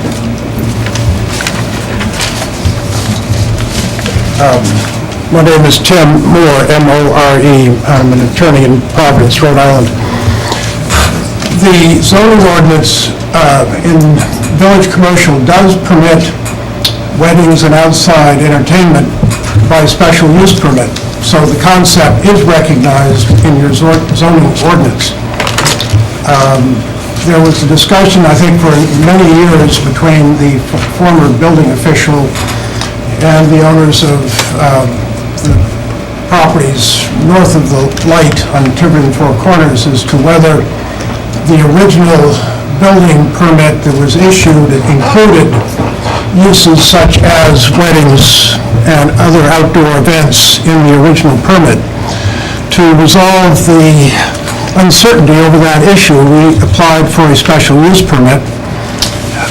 The issue as to the parking was that because the uses are only 15, 20 times a year, the zoning ordinance requires that you have to put in a lot of parking, for that number of people. So the question was, does the town want to see the place covered with gravel or some other hard surface as opposed to grass for simply 20 times a year when it's not a big issue? There is plenty of land there to create the parking, and if all the parking was created, there's no need for a variance, and it's just a question of the special use permit. The zoning board, we met with the zoning board, and the zoning board voted to approve both the special use permit and the variance. They can't do it. Subject to an amendment of the zoning ordinance. So obviously, if the ordinance is not amended, the variance and the special use permit can't be granted, the special use permit will be granted, and a lot more parking spaces will be created. In terms of the idea of a ordinance that would somehow measure the intensity of the variance, it would be really hard to do, because the question is, you're talking about height, side yards, front yard, how much front yard. I mean, you can imagine 5,000 possibilities, and what the zoning law does is it empowers the zoning board and people who come to the zoning board hearing to object, to put their input into whether a variance should or shouldn't be granted. Simply because you allow a special use permit and a variance doesn't mean the zoning board's going to grant it, and it doesn't mean that an objector can't go to court and say that it's unjustified to grant such a variance. So that's your regulatory control, is basically the zoning board. And I think you would find, just as from an abstract point of view, trying to craft an ordinance that says, well, only so much variance, how you would ever define that, I don't think it's possible. But the zoning board is there to protect you. But anyway, so that's really, from our point of view, where Tiverton Four Corners is at. The ordinance is not essential, but it, I think, would be to everybody's benefit, and obviously, we're talking about many more cases than simply ours, so obviously you've got a larger question. Obviously, the ordinance is needed, because what legal counsel is telling me is that what's going on there is not allowed. So you need an ordinance in order to continue what's going on there. No, we don't. Why not? Because the ordinance already permits the outdoor use by special use permit. Okay, that's according to you, but our legal counsel has been... Well, I think the differentiation is they don't have a special use permit because it was granted conditional upon the amendment happening, and an amendment has not happened. Right, so that's the ordinance. No, the ordinance permits outdoor use in the weddings by special use permit. If we didn't apply for the parking variance, we had not applied for that, we would have gotten a special use permit, and we wouldn't even be here talking. But you also got an environmental study. You have to make one too. So the laws, that's why this whole thing is being reviewed. That is incorrect. It's not incorrect. It was waived. It was not. I was there. I saw it. So Okay. that's why this is bringing back to the, that's why I suggest that we go bring this back to the Well, planning if you board. read the planning board's recommendation, I think they are saying environmental review. Right, at the planning board's meeting on May 5th, Mr. Squirce was the legal counsel that was present, and he gave an oral opinion that a special use permit is required. I mean, a special use permit does trigger the requirement for an environmental review statement. So an environmental review statement will be required. That was his legal opinion. Because it falls within the watershed. Correct, because of the Watershed Protection Overlay District ordinance. So that is... And that is the opinion of all of your solicitors. That is not the opinion, it was not the opinion of Mr. Tights. It is not my opinion. Mr. Teich's no We'll longer end up in works for court over us. that, but that's all right. We listen to other, It's, okay, thank you. anyway, thank you. All right, so the recommendation is that there should be environmental review, and that was one of the questions that we brought to the planning board, so we did get that done. Right, so that, I think, has been resolved, at least as far as the legal opinion goes. And then, does the council agree with Peter that they would like them, the planning board, to review this? If I could, just to summarize, I think what you were looking for is not just a draft recommendation, but a draft ordinance to address this matter in its totality. And I really do think that that should come first. I think in addressing that, it then allows the planning department, the zoning department to allow certain actions to occur and to at least begin to address some potential exemptions for commercial. That's what we want to do. So now we're putting that back. Okay, so you're requesting that the planning board revisit Article 7, Sections 4 and 5 regarding the simultaneous applications to look at a possible limit to the percentage of dimensional relief that could be requested and to see if it should be applicable in all districts, and to look at other regulations for examples. Okay. I can bring that message back. Do I need a motion for that? I would recommend that, yes. So Peter, is that your motion? You don't That's wanna my repeat motion. that? And I'll second Mr. Mello's motion. It would be what Kate, exactly what Kate would do.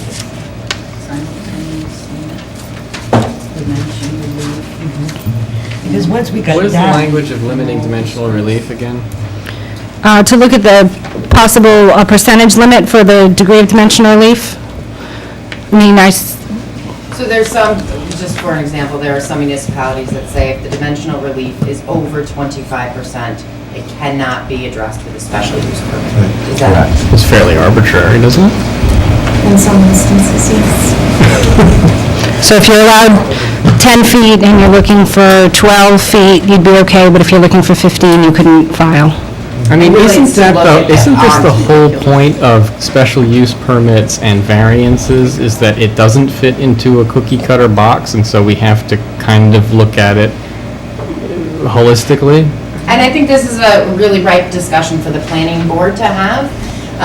What I will say is that there is some feeling that when the footprint gets to a specific size, enough is enough. And so that's where they look at the percentages Oh, to say. sure, yeah. So that's where they Coverage, of say, course, if but- you are already taking up an allotted percentage, now by dimensional variance, you're looking to take up another beyond 25% of what's already there, that then it just becomes too small, and so we're gonna say no at that point.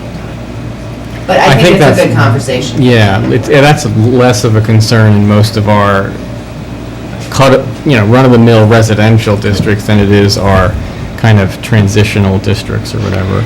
Well, I would see it becoming more of a concern for the woodlots that we see coming in more often now, those long, narrow, Yeah.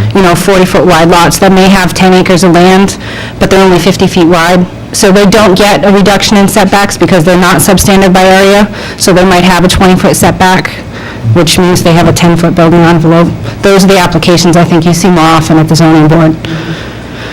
And I'll just throw in, is there a second on that? Because if not, I'll Yes, second there it. is a Oh, okay. Just for conversation, a lot of the other, I don't know, there was a measure that a lot of municipalities use, and it's called floor area ratio. It's a fraction of what, it's not, it takes into consideration not only the coverage area, but it also takes into consideration how high you can build, and it reduces it into a ratio of what you can build. I'm telling you, but you know this. We don't do that in Tiverton very, very often or ever, so, but that's a good tool to have. It's a lot more precise than just saying, right, coverage is 40%, but if the height limit isn't adjusted on a scale, then you can go with 45 feet in the air, and then you've got a pencil sticking out of the ground.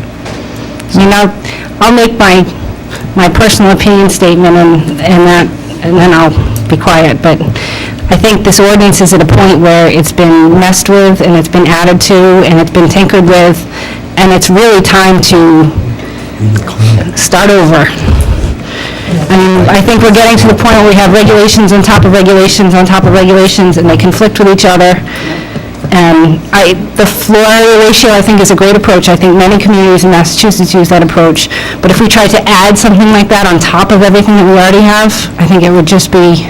I mean, we really do need, I'm sure we're going to talk about this at the looping meeting again, but we talk about it at the looping meeting, is there has to be some rational basis for what regulations we put in place. And an abstract kind of conversation about, I mean, my perfect example is I live in a neighborhood that's 150 years old. My house, for some reason, was the only house that wasn't built with a carriage house. And so I don't have a garage. But the zoning states that my garage has to practically be in the middle of my backyard behind a house in order to conform to the zoning. So is it out of place to be against the property line like every other carriage house in the neighborhood? Probably not. I mean, just anecdotally, I live in a neighborhood of 4,000 square foot lots, and we're all R30. There's not a 30,000 square foot lot to be found, so... Well, and that was why I brought this up. I'm not understanding it. I ask every one of you, and everyone has a different answer, because, like you said, there's so many rules on top of rules on top of rules, that the average citizen, I don't even know how they understand any of this. Right, and then when you add in words like significant... How can we do anything? Right, you have words in the ordinance like significant or reasonable. What does that mean? I just think we should make things easier for everyone, and I'm sure we can make it so that the average citizen understands it, and that if you ask one person, you get the same answer all the way down the line. And then you have the confidence that you can go to your government and ask for reasonable relief and be granted a reasonable relief, and not have to feel like you have to build your addition in the cover of darkness or have your event, quasi-legally because you feel like you can't go to the government and ask for a reasonable consideration. Just the question, are they allowed to have weddings down there? Has given me 100 different answers. And I don't care that they have weddings there, but I think the other properties should have other things there and should not be denied. And there is just no clear-cut answer, and quite honestly, you'd be best just to have it and not go to Nancy and ask for a permit. But that's what's happening. That's what's happening. But then the person that really wants to follow the rules comes here and gets denied. When that same Saturday, there's 2 other things going on. We have to clean it up, because it simply is not fair. And it doesn't help other businesses. How can one business be allowed to do one thing and another isn't? And if I can't get the answers, I'm sure an average citizen can't get the answers, because I've had people try to explain it, and really, no, it's just too much.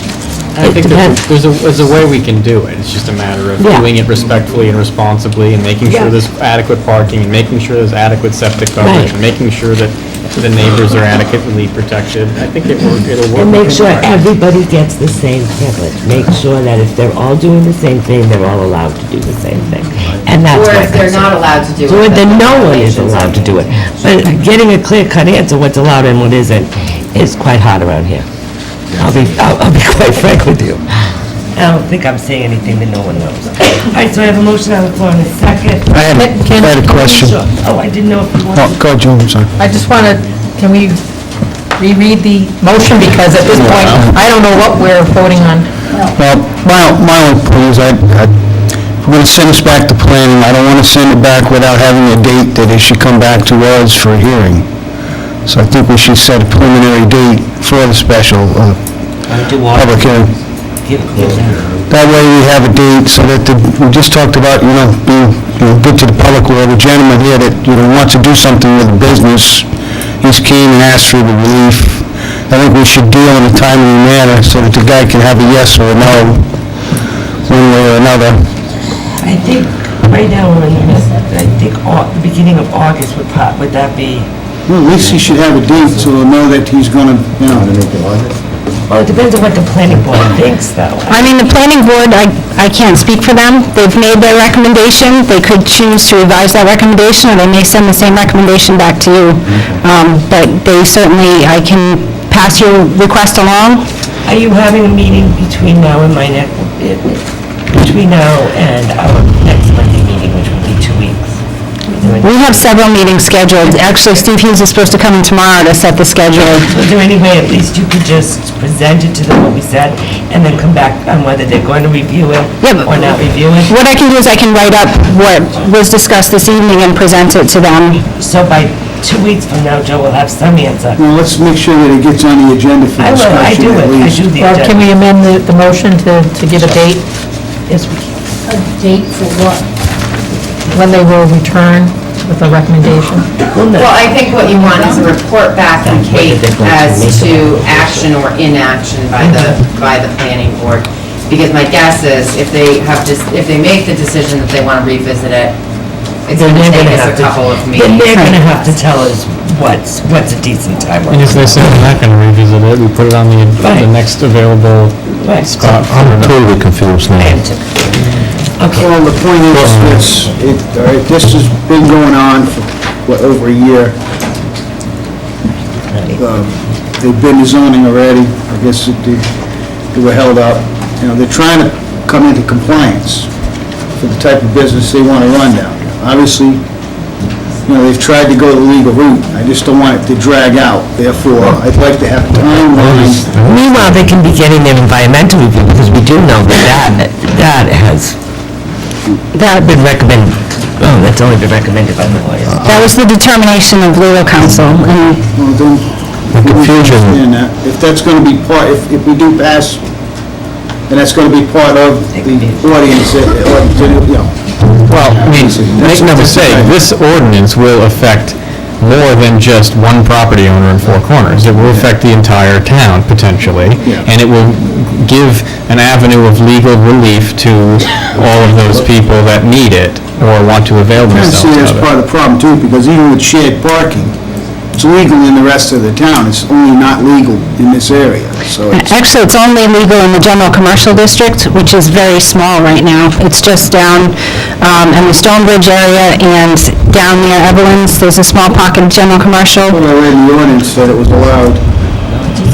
It's encouraged to have connectivity of parking in the, what is that? Right, in the new districts, they encourage interconnections between parcels, but there's no shared parking matrix that's been put into place. That's just for the general commercial district as of right now. So the request was to expand that to village commercial as well. It goes on already when they have the events, I've been down to several events down there. You know, seems like people park everywhere you can find the place. Well, yeah, they share parking, but there's no provision of required shared, or, you know, divvying up your requirement over certain certain parcels of land. Like, in order to run that event, if you need 30 parking spaces, there isn't any, that shared parking. The current ordinance requires that your required parking is located on your parcel or on the adjacent parcel. So if you need 30 spaces for your property, you can have it on your parcel and the adjacent parcel, so it can be shared that way. But it can't go past that adjacent parcel. So the request for shared parking would allow parking to be shared throughout the district. So across the street, down the street, everywhere throughout the district. And what it would do is it would bring down the number of total required spaces in the district by applying a ratio for reduction. Okay. Okay. Nancy, could you read the motion? That would be helpful. If she reads the motion, Request the planning board revisit 4 and 5 simultaneous dimension relief, and whether it should be in all districts and look at other regulations. Limits on the percentage of relief that can be requested. Okay, so limits on percentage of relief that can be requested, and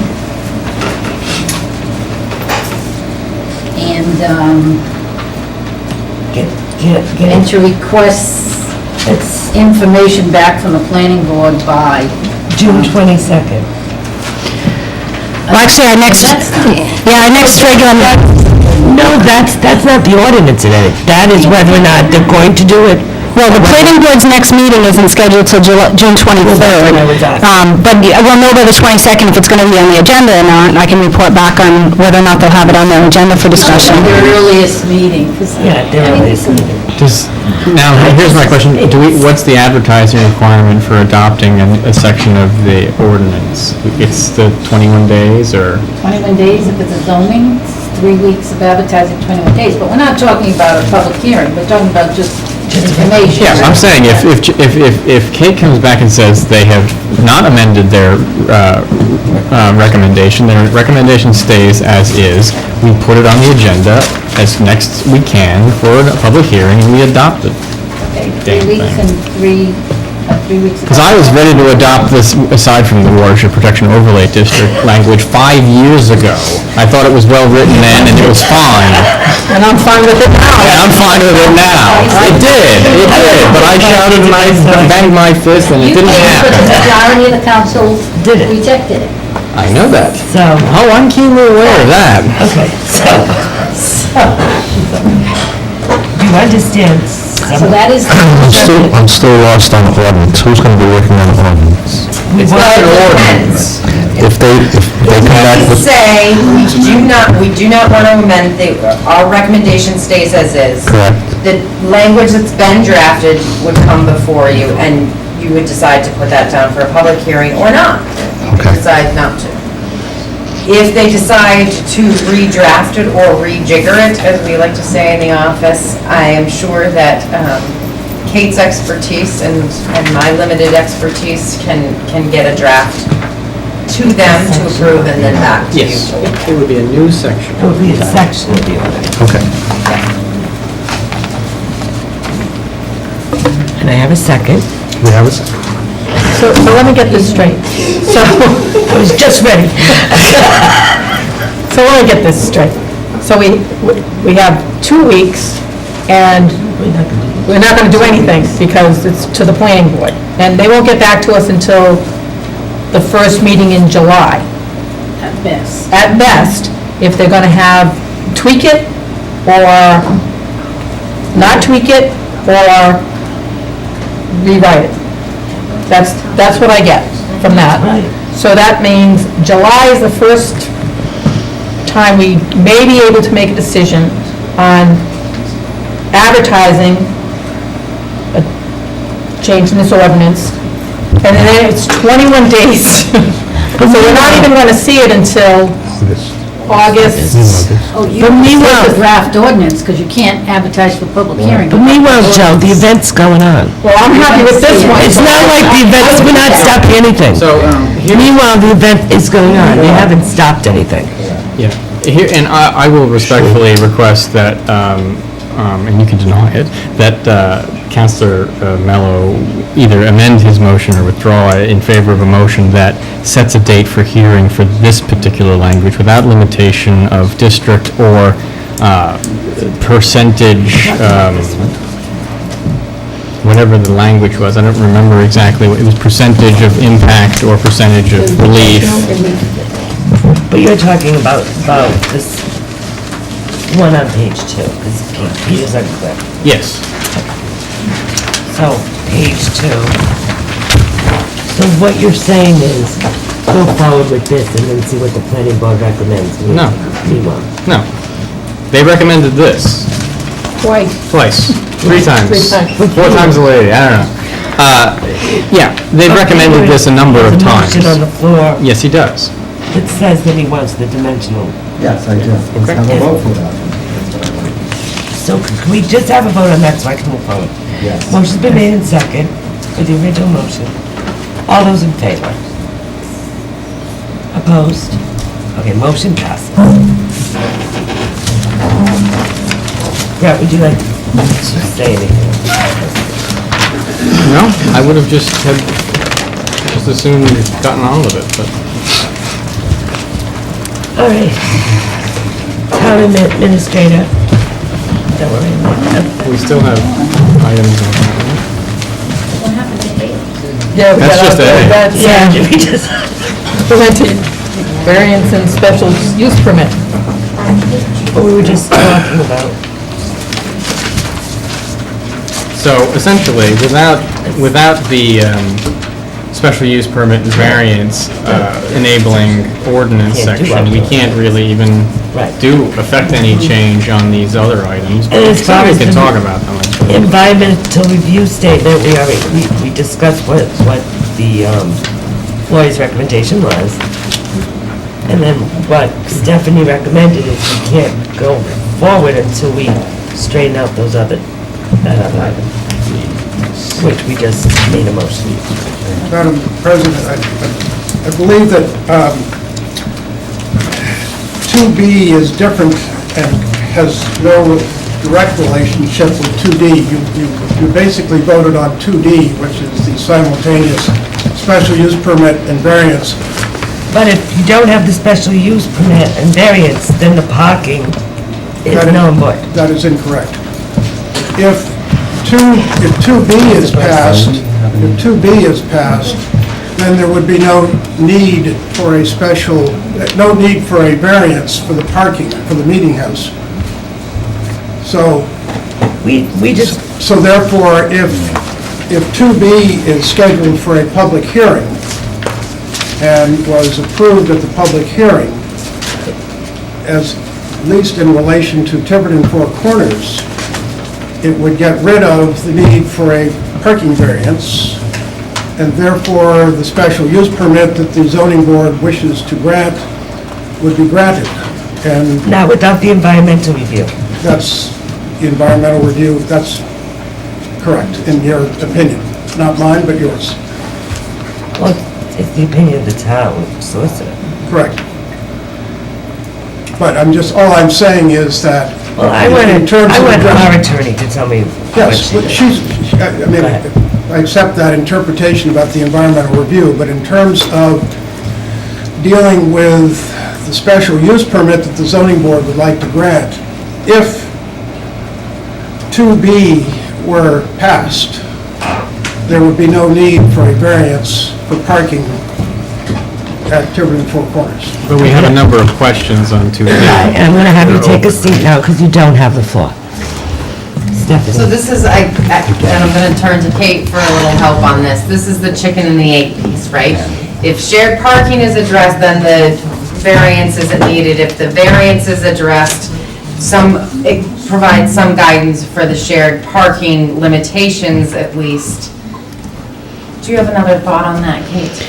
No, I think that's the issue, is that the applicant has stated that they don't require both ordinance changes, that if they had the dimensional variance special use permit concurrent application, then they would go forward with the zoning board as they have to this point.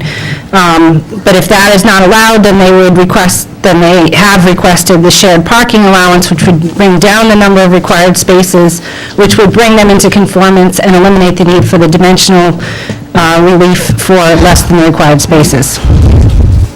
What is your opinion? So my recommendation at this point in time is to deal with the actual ordinance first, because ordinances, in my opinion, are then set a guiding precedent for all activities. At that point in time, we're then looking at the specificity of each of the applications or each of the So what we requests. just did was what you recommended. That is my recommendation. Okay, thank you, and I'm not going to go back there. So, just so I can clarify, and I won't stir up dust, but this is shared parking in, for the most part, it is to accommodate events, not day-to-day activities. I mean, Additional day-to-day activities. Technically, The activities, if you have two businesses side by side, one is predominantly busy in the daytime, one is predominantly busy in the nighttime, so there's really not the need, and you can start to look. But other than that, yes, you are correct. It has a few different applications. Right, and this is a little bit different because it's a district-wide request. Which I think is not unreasonable, to have a shared parking situation in a district that has limited parking and the desire not to create more impervious surfaces. As long as they have the correct amount of spaces that are required. Sure. Shared. Sure. Because I know there was a question on that also. Steve Hughes went down there and could not find the amount that they said that they had, even with share. And the planning board, as part of their motion, sent a letter to the zoning board requesting that they verify the number of actual spaces. And what do you consider an actual space? So we're all talking the same language. 9 by 18, and the ordinance says it needs to be adequately surfaced. So the interpretation of the building official is that that can be gravel, and it can be paved, obviously, but that grass is not an adequate surface. Why not? Because grass only remains grass so long once it's parked on. You can park on it once and it's still grass, but eventually it's going to turn into hard pan, and it's not going to be permeable, and it's not going to be grass. The only thing I would say, and this is something we can all talk about at a later date, because it's exciting to me and probably no one else, is there are systems that essentially create a permeable parking surface that is made of grass. Right, the grass pavers. They are quite expensive. But I do believe that could be considered an adequate surface, because it does have a structure. Yeah, it's a composite. Right. It's got holes in it. It's quite a bit more expensive than gravel. It's better looking than gravel. Though. Right. But the last question I have is, if we're talking about this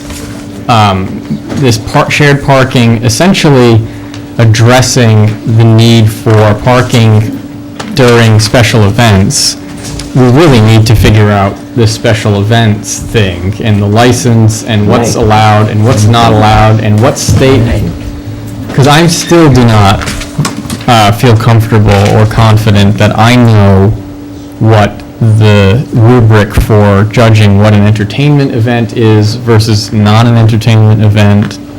I've been asking around and I don't Yeah. get the same answer. Yeah, so we need to So, figure out we where need to that figure it out. is and who the authority on that is. And okay. So in the meantime, Working on A. we'll get. No, I think we're done. Well, let me just ask this, has the zoning official been able to go out to the site to confirm or deny the number of spaces that have been proposed, purported? I don't believe he has. I have not asked recently. We did meet on May 26th. The building official, the town planner, myself, Patricia Hilton from the Conservation Commission, Attorney Moore, and Laz Weir, and we sat down and went over some of just the existing conditions on the site. And Mrs. Weir brought in some revised parking plans, her matrix showing what she believes are the parking requirements, the different uses. It's a lot of information, so I don't know that the building official has had a chance to kind of digest all the information. I brought copies in case anyone's interested. I don't know if you... And there's also, yeah, sure, there's also a question of whether or not there's, now, does the shared parking trigger this shared septic issue, or is that the use? The shared septic issue is separate. Okay. The only time that the two would come together, as far as I can tell, is that obviously you can't park on most septic systems. So if you're installing new septic systems, it could affect parking layouts. And are there new septic systems being installed or proposed to be installed? There's one under construction right now. On this property? On the west side of Main Road, for the restaurant, Four Corners Grill. There are several others that are planned to be constructed on that side of the road to replace existing cesspools. Okay. On the east side of the road, there is a shared system, which Mrs. Weir pointed out for us, shared, I believe, by 3 of the buildings. And then there's 2 other buildings that are serviced by individual systems. But an environmental review statement, that is the purpose of that, is to suss out all of those issues and make sure that is that right? Or? An environmental review statement would require looking at the location of the septic systems, the location of the water supply, looking at where are your boundaries of the wetlands, the jurisdictional boundaries, where's the edge of the clearing, where's the runoff being directed to, is there any need for a pretreatment of that runoff, those type of issues. We're all valid in a watershed area. Everybody else has to do this. And I think you probably know that, I think I sent around a thrilling memo a couple months ago about how Nonquit Pond is being placed on the 303D list of impaired water, so there's going to be a lot more attention placed on the health of the watershed. they may have opinions about it. Right, Newport Water will certainly have opinions, because they are the ones who are having to fund the improvements to treat the water. Hence the environmental review. Right. That would help them also. All right, I'm moving on. Can I just address the question that was raised on the parking spaces? No, I'm moving on to Was the there a next question thing. I asked? 'Cause if so, Yes. if you don't mind. There are some grass spaces. Mrs. Weir acknowledges that, and she has already put in gravelled spaces to replace them because no building permit is required to do so per the decision of the building official. Thank you. And we'll probably get to that counting and allocating at a later date. Thank you. Okay, what fun. Thank you very much, Kate. You're welcome. Joan, can I just ask, Nancy, do you need some motion on this? You asked about the outdoor events and stuff. I thought we covered. Okay. Yeah, I was going to say. I don't think there's any in the back. We've received clear. I thought so, but you know. We've received semi-clear direction.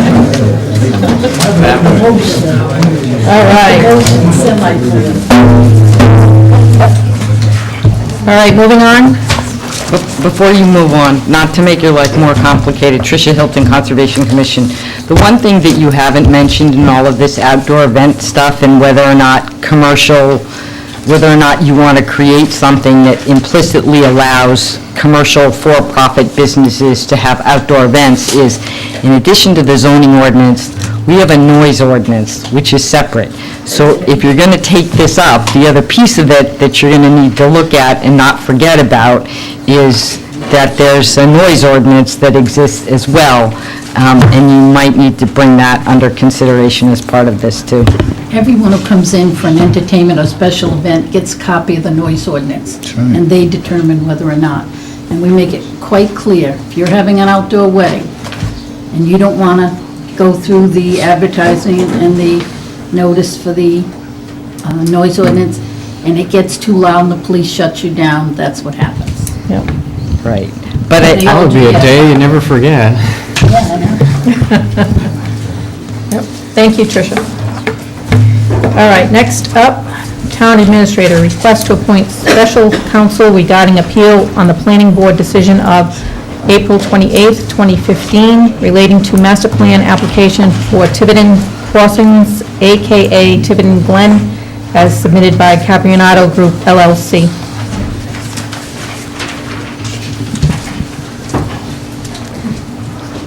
Madam President, I'm going to distribute some material in support of my request.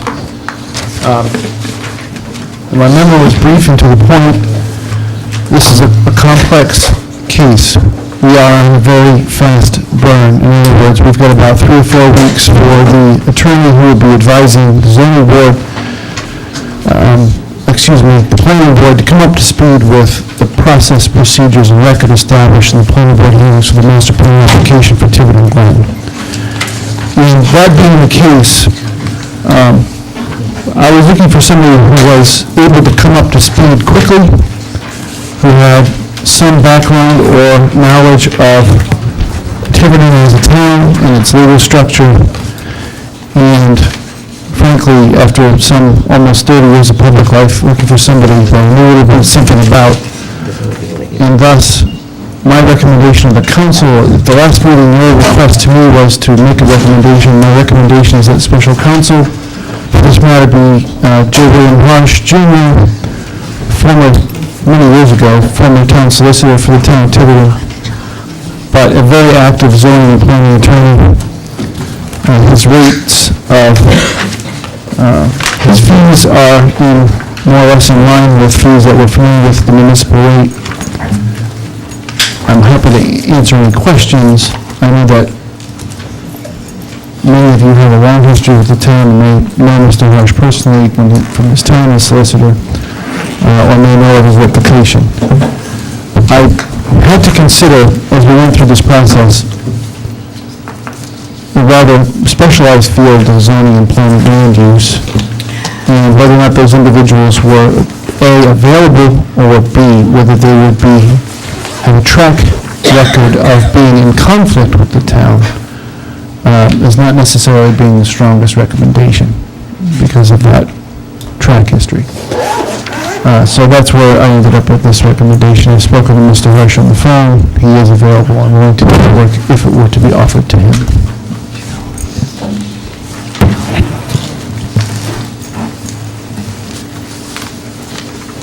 Any questions? I had a question.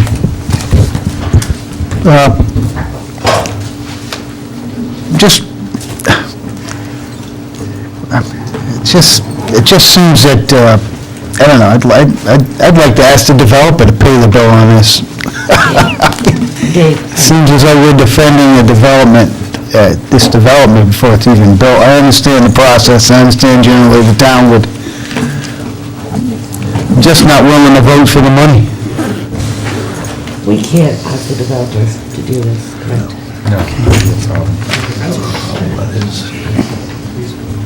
Well, the part of it, yeah, you're defending your own process. As for the other aspects of this process, the applicants have borne significant expense already going into this, and so do the appellants. But at this point, the town has a board that has presided over a formal process over the course of many months, and it is now being appealed, and thus they need counsel, and the only place to go to it, to pay for it, is the town, unfortunately. And I think I remember having the special counsel for the planning board was sort of a way to, we wanted to maintain, any appeal would come, it would be us, so that, to try to limit it as much of the fees as possible, right? Because if they lose on appeal, or there's another appeal, or it gets escalated to a higher court, now the town is essentially the party, right? Is that one of the parties? One of the parties. So we wouldn't necessarily be pushing him up the hill as much. I don't have any experience with Bill Harsh, although it may look like I'm older than I am. I'm not that old. When was he with the town? Yeah, I have no experience with him. Probably 94, 96. Later than that, I was here. Later, he was after 2001. Two Towers was here. Oh, then I was here. And I was here too, but I don't remember this. Yeah, it's been a while ago. I was on the school committee. Any other questions from the council?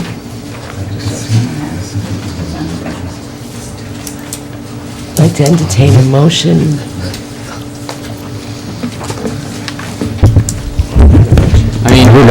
I'll move that we take the recommendation of the town administrator and appoint special counsel as Bill, I'm sorry, I've lost his name already because I gave my thing. William Harsh Jr., J. William Harsh, for the planning board decision of 425 relating to master plan application for Tiverton Crossings, aka Tiverton Glen. Second. Any further discussion? Motion's been made and second. All those in favor? Opposed? I'm going to oppose. I would like to do a little more research. So do you abstain? Yes. Abstained, or were you? I was going to say no, because I would like to do a little bit more research on this gentleman. And opposed. So he's opposed. Opposed. Okay. We need to be ready So in 5-2. 3 weeks, 4 weeks? Well, it's 5-2. No, I'm just saying. Good idea. All right, Let's get ready. I'm moving forward. Council Pelletier, updating schedule on licensing, procedure, policy, and checklist. Yeah, okay. Fun stuff now. I have written a memo, and I have attached a rough outline about a month and a half, no, actually, 2.5 months ago now. I had approached Nancy about creating a methodology that the council and the clerk's office would develop that would more formalize our licensing procedure and application process. Well, the application process, the hearing, and the giving of the license, for lack of a better, awarding the license. Issuing a license, that would be sort of, I've laid it out in the memo, but essentially what I propose is, for each license, we create a set of standards, including deliverables that we need from the applicant. And so ultimately, what it would look like is, instead of getting to the council for a liquor license and then asking if the zoning official is here and has an opinion, and asking if the police chief is here and has an opinion, and asking if the fire chief is here and has an opinion, all of these things would be formalized in advance. We wouldn't probably, it would be my desire that we wouldn't hear applications that were not deemed full. So you've got your plans, you've got your certification, you've got a letter from the zoning official, you got a letter from the police chief, you've got your insurance certificate, everything's in there. So we don't have to come to a licensing hearing with one sheet of paper and say, oh yeah, we'll fill in the blanks later, which is what we do, and it's a problem, because at that point, we lose authority or any kind of jurisdiction over the license. And it would prevent callbacks and continuances, and I need not remind you, we were here a couple weeks ago on the Seabreeze, which now, I don't know what, the Riptide, which would try to get out of that situation, where we would have a more formal packet, a more formal application for review. And I know Stephanie has been working as well on this and has sent some additional information, but that's the long and the short of what I would recommend. So if I may take just a Yeah, go minute to right address. ahead. I think at first sight, what Nancy and I are realizing that we've been doing is just kind of plugging our fingers in a few holes in the dam, because there's been some immediate issues on licensing that have needed to be addressed. And I think we're beginning to see the big comprehensive picture in addressing those smaller ones. Councilman Pelletier, I agree with you wholeheartedly, and in my history of formally prosecuting for a board of licenses, one of the things that drives me nuts is subject to meeting all legal requirements, because it does not allow you the authority that you have. To caveat that, I will say, there are absolutely times where there are certain basic checks that need to happen that don't always happen in time for the hearing. A letter of good standing from the Division of Taxation. You may have all of the fire code preliminary approvals, but you don't have a certificate of occupancy yet. So there are some pieces, but what I always prefer is to have, when you're acting as the board of licenses, to very specifically state what those exemptions or outstanding matters are, and not just subject to meeting all legal requirements. So we have begun to create that checklist. Nancy's seen it, Lori's been working with it, trying to kind of hone it down so it's a little bit more specific to Tiverton, so that what you will get in the presentation is the first page is a checklist to show these are the things that you have in here, here are the things that are outstanding, and at that point in time, you can make a decision. We are not going to hear it right now, we know that it's been advertised, but we will continue that to the date certain so that we can remain to have that open, or we have enough that it will at least engage in this conversation. So a couple things, at least with that system, you can say, if there's a hole, then that might be fine, but why is there a hole? And that's easy enough. If it's not checked, just a reason why it isn't checked, because it's coming next week, one of those things.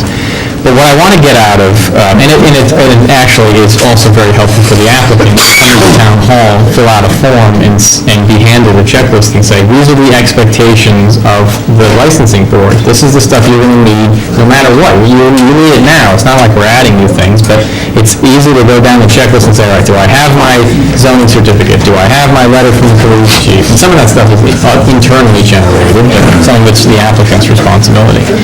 The main thing is, this isn't to kind of make it more tedious for the clerk's office, but the main thing is to get substantial applications to substantial licenses that are substantially incomplete.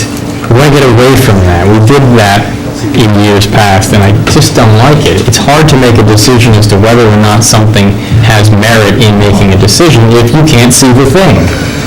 So if the building plan isn't there, or if the parking arrangement isn't there, or whatever what's been agreed upon doesn't exist, it's hard to say, yeah, we'll allow the license subject to these unforeseen things that are really quite substantial.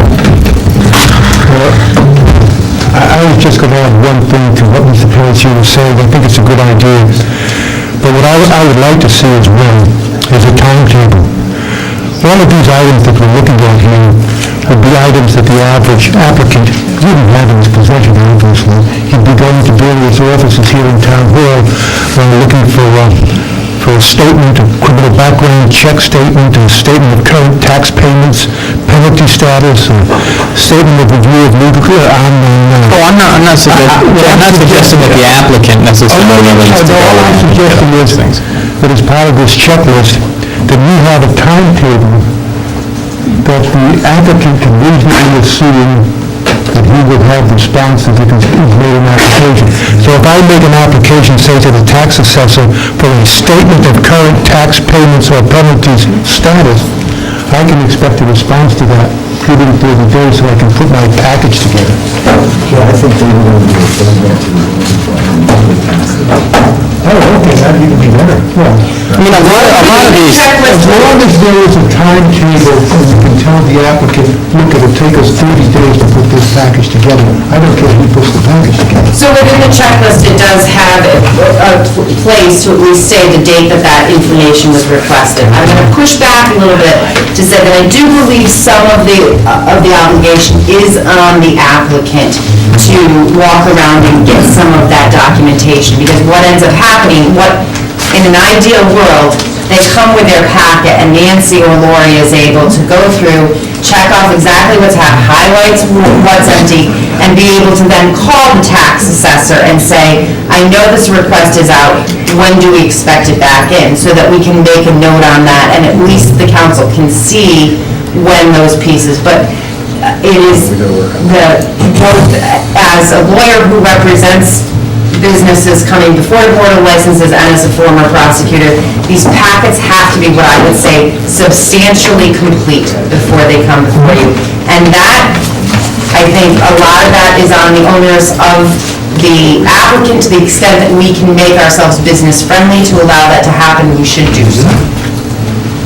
I don't disagree with you, but if I go through this list, I don't have most of these documents. Even if the initiative is on me, I have to go to that office and then this office and that office. All I'm saying is, please have some sort of timetable where the applicant can anticipate getting some sort of response. Yes. And maybe we... listing here, we don't have control on it. It's advertising requirements. These people want to get it in, they want to open those businesses if they've invested into doing them. But a lot of what information has to come is not just, we walk across the hall and get that zoning notice. We'll do what within the town we can do, but there's a lot from the state, there's a lot on those, like with Riptide. We had to, when she came in to advertise, we have to advertise that 3 weeks ahead of time. She tells us she's going to have the rest of that information. She's paid to notice all the butters and the advertising. That's at their cost, not at the town's cost. So they are venturing through with all this, knowing that if it's not what the council wants to see, they're not going to approve it, or they're going to continue it. But I think they take that chance at their cost to do that. That's how Riptide's been. I think we've made an effort to get to be not the town of 20 years ago where people think licenses could be just here, there, or wherever. I think licenses are pretty pro forma, and they have been for the years that I've been on. And I think if you're an applicant and you wish to go through the expense to float a test balloon a year and a half before you decide you want to open up a restaurant, I mean, that's your prerogative to do that. But, I mean, if you really genuinely want a license, then we're genuinely willing to give it. But we waste so much time continuing and waiting for information to come in and not having the information. And then is the police chief here? No. Is the zoning official here? No, maybe not. Who knows? And we know that there are absolutely checks that, in most instances, occur after the initial approval of the license, right? We know department head doesn't actually come in until days before they're ready to open, but at least you know that that's what's outstanding. So you can say, oh, it's just a letter from the Division of Taxation. Under the assumption that that's going to come in, we will grant this license. Under the assumption that the Department of Health in their final inspections is going to give the check off, we're going to work. But there are, I believe, they're the basics which you have identified, the floor plans, the seating, the parking. Those are general issues that have to be presented to you. And I think, I take very seriously if there's a protocol for what we're supposed to be doing with the licensing, with the licensing authority, that we do the diligence and make sure that everything is in place and make sure the public is being protected. And if not, then there ought to be no requirement that we need to approve any licenses. It should just be a de facto approval. But I don't think that's the intention, and we're the gatekeepers for the people, the making sure parking and hours of operation are appropriate and things of that nature. And it's not just liquor license, it's everything. But, and we talk about this, and we spent a long time when I first got elected talking about licenses and license fees, ad nauseum talking about them. And I think some of these things would make them so much easier because you don't have to, ask questions and get a legal opinion. You've got all the information. If it's all ready to go, you don't have to worry about it. That's my... Okay, so who has the action item on this, and when, since this was first mentioned 2.5 months ago, what's the time frame to get this done? When will we see something? Nancy, I don't know to what extent the three of us are going to attack this, but I have absolutely no problem in creating a model for each of these licenses, as long as you provide me with what licenses you issue and what licenses we're responsible for oversight on. At this point, we've pulled all the statutes that, requirements from the state. There's a lot more from the state than what we realize in some of those. So, books, we've pulled all that. We're trying to... So you want It's not an easy task, but what I can do, Brett, is keep sending you the information we have, and if you want to keep... Because what seems to be where we're getting, and what I hope we are getting, and a lot of other places do this, is you have a generic first form, that you have all of your pertinent information, everything that's required on every license. And then underneath, you have a checklist. It's a box with every license that you could possibly ask for, and you check each one that you want. You can hand it back into the clerk, and she sees the notation that says every folder or every requirement, and then you get every license. If you get 4 licenses that day, 4 license applications, you get the required list of required information for each of those, and then you're on your way. Perhaps we could set a time one night or something like that. I would be happy to. We can go over some license bills. Okay, so the action is, We'll continue to work with the it. three of you will be working on this. And so that will keep... We'll update you at the end of... Madam President, Brett, would it be wise to maybe contact other towns? We've got some good ones. And see what they do? That's what they've been doing, I think, Dave. So I've just been pulling some just of what I have knowledge of recommending that they look at and start to amend those. Some of it is just my previous work products that we've prepared for other municipalities. So I think we actually have a really good flavor. Part of it is also just identifying, we're issuing licenses, are the ordinance really in compliance? Do we have ordinances for licenses that we aren't issuing? It's a little game of memory at some points in time. Okay, thank you. So we updated, you're still working on it. We're bringing forward some changes to ordinances and the licenses as well, because we're saying no to the state and making sure the fees are right and everything else. So we are working on it, but it's that sometimes falls to the side. It's true. But I would say by perhaps the first regular meeting in July, not the... We'll have some kind of update. We'll have an update. There we go. Okay. Councilman Pelletier, discussion on due diligence for Twin River Worldwide Holdings Inc. proposed casino. My I recommend a motion to take K1A and B up at the same time, because I think they all kind of work together. I move we take K1A and B currently. Motion been made second, all those in favor? Okay. Now, what I understood was there are community meetings going on this summer. House meeting. Right. So there's, Councilman Pelletier, I don't want to, maybe if I can just go this summer, okay. So, yes, there are house meetings currently going on, and I have been working and having conversations with Attorney Mark Russo, who's here this evening on behalf of Twin River. So really, there's two things. One, at the May 4th meeting, I know that the request was made that the survey that was conducted be made available. It is now available to you. It is also now available to the public as well. I believe because we were able to get this into your packets, they then today went public with that. So everybody in the community can have access to the survey that they conducted to see exactly the information that has been provided by Twin River today. So I would set that aside for now, because I think it just needs some time for the community to digest, and we'll figure out if there's additional follow-up questions that should be directed to Twin River as a result of that. In my conversations with Attorney Russo, what has been recommended is that there are these current House meetings going on. If a council member wishes to attend one of those, I just want to be overly cautious. I know that there's a lot of gray area, and Mark and I have gone back and forth on this to make sure we don't have any violations of the Open Meetings Act. So I think it's a very easy coordination. They have the dates and places where these meetings are occurring. If you have an interest in attending one, please just contact me directly, and we will set you up to be able to attend. No, all 7 of us can't be there as long as we're not. That is correct. We can't be there.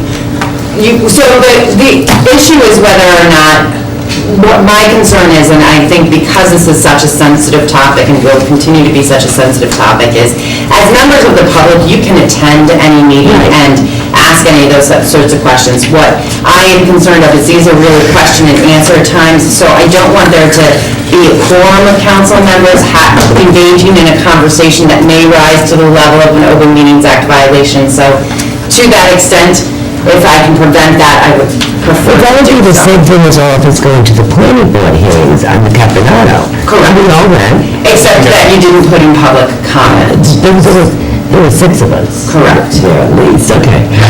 But what I'm saying is, as long as if we're just there to observe, and we're not asking questions, we can all be there. Absolutely. It's just we can't have a discussion amongst ourselves. So that was part of my concern, is how these meetings are happening. So we just have to conduct ourselves in the manner that you want us to, and not really participate, but be there to observe. Correct. And that's really all I need to be there. And to be able to say to constituents, we don't want to violate Open Meetings Act. We're not going to ask any questions or answer us.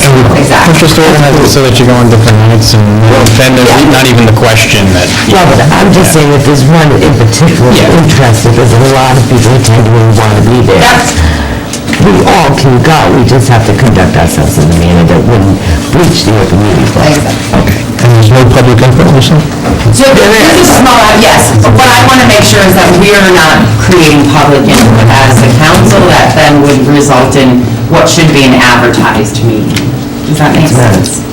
Some of it are Caponata. Yeah. In Caponata, we'll make a vote. Public comments as well. There was councilors going to the... That's not allowed? As a private citizen. As a private citizen. Well, then we can all go to the casino as a private citizen. That's what I'm saying. So, I mean, you all have been educated in the Open Meetings Act. You don't need me to tell you that once you start collectively talking as a group, that's just the concern. It's just saying, if somebody asks a question and we all talk about the question, then we have a problem. We just have to be mindful of that. And so those are happening throughout the course of the summer, and then into September is when they want to start doing the larger community meetings / charrettes. We all can go to that. And I actually am at that point in time encouraging that we host those as public meetings to be advertised. So with your permission, what I'd like to do is work with Nancy and Twin River to create those dates. I know that they've requested that they'd like to have one somewhere near the site And so I know that we have ADA requirements, we have approvals from the Secretary of State, so with your permission, I'd like to begin to at least set those dates, because I know that September's going to be here before. And how many in September does he want? 3, I think, was the proposal at this point in time for those charrettes. Yeah, We have to work that around our town council. exactly. And requesting that one of those be on the weekend, so that individuals who aren't available during the week or in the evenings can attend a weekend event.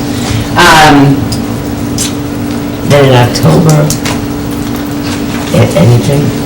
I don't know that we've gotten that far as what's coming in October, and I think after the community meetings, Mark and I will continue to flesh out, part of, I think, what our next steps, and this is also what I had in my memo to you, we received from Mark a summary of the properties that are involved in this. I know I had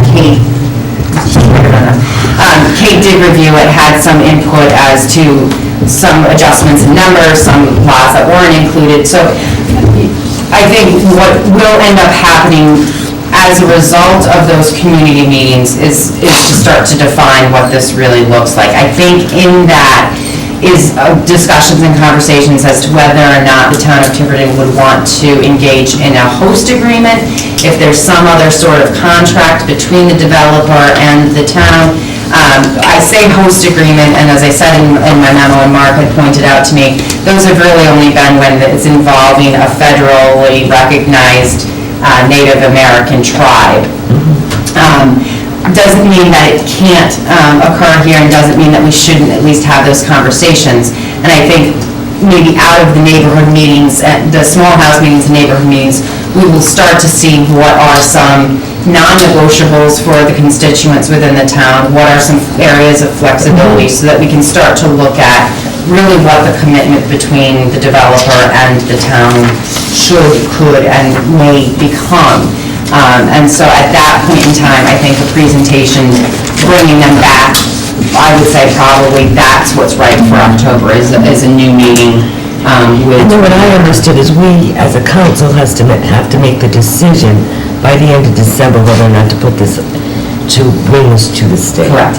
And I would tell you that just from my experience at the State House, the sooner that does happen prior to the legislative session, so they have some time to prepare, the better off. So I wouldn't say, let's not do it on December 30th, but if we're looking in the late November, early December timeframe, that gives them a few weeks lead time. With that framework, I'll just suggest a couple of people that I'd like to hear from. Maybe we can work that out with Mr. Russo. I'd like to hear from the town administrator in Lincoln. Get some idea as to what his relationship has been with the company. So if I'm not going to interrupt you, we have actually had those conversations. Oh, okay, great, you're ahead of me. We'll start small administrator to administrator. That would be helpful. Also a member of the town council, maybe a couple of them, simply by way of an invitation, give us their understanding of what the relationship has been, either through Chief Blakey or Chief Lloyd, or another invitation to the police chief in Lincoln, the fire chief in Lincoln. I'd like to know, for example, having read the results of that survey, that a couple of questions involved issues that came up with possible traffic problems, possible crime problems. I'd be interested in knowing what the police chief in Lincoln has to say on these issues. Stephanie, couldn't we do that at a public meeting? Absolutely. So what we had talked about was starting at kind of on the smaller level to flesh out what those primary areas of discussion would be, and then to bring it to the council. And now hearing that we do actually want it as a public, I think that would also be time for... Should hear what Lincoln has to say, not just... Right. And I think that would direct also a host agreement as well in some ways.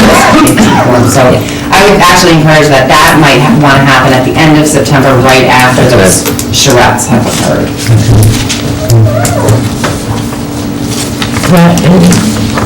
Yeah? Okay. Where do I start? Part of the responsibility responsibility I see of the town council on this matter is one of independent due diligence. We are an oversight body, among other things, and a policy-making body.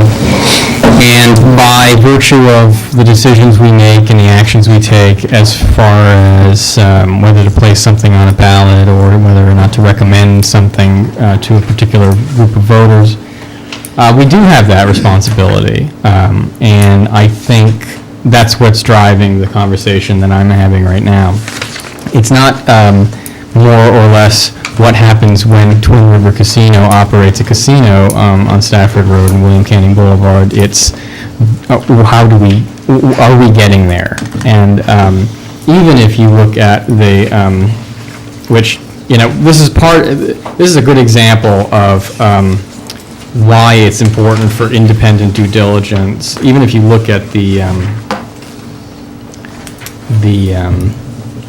results for whether or not the question they say, do you favor or oppose relocating the Newport Grand Casino to Tiverton? It's the last question on the survey, and is preceded by what I can only describe as self-fulfilling prophecies in the form of questions. There's a substantial amount of people, 40% of the surveyed individuals, who either strongly oppose or somewhat oppose, and 46 strongly favor, and 14 somewhat favor. So, I mean, there's a substantial amount of people, even if you look at this survey, which, is the point of independent due diligence. You can't rely on the person who stands to benefit from the results of a particular inquiry. You can't rely on their results to inform your own decision-making. So that's why we have to do our own due diligence. But I think even if you take that 40%, I imagine, because I have no polling data, I'd say it's 50-50, just giving everybody the benefit of the doubt. Even if that were the case, even at 40% who oppose, I think those should be, and those concerns that Jay, you mentioned, traffic and quality of life and crime and strain on police and fire and roads and things like that.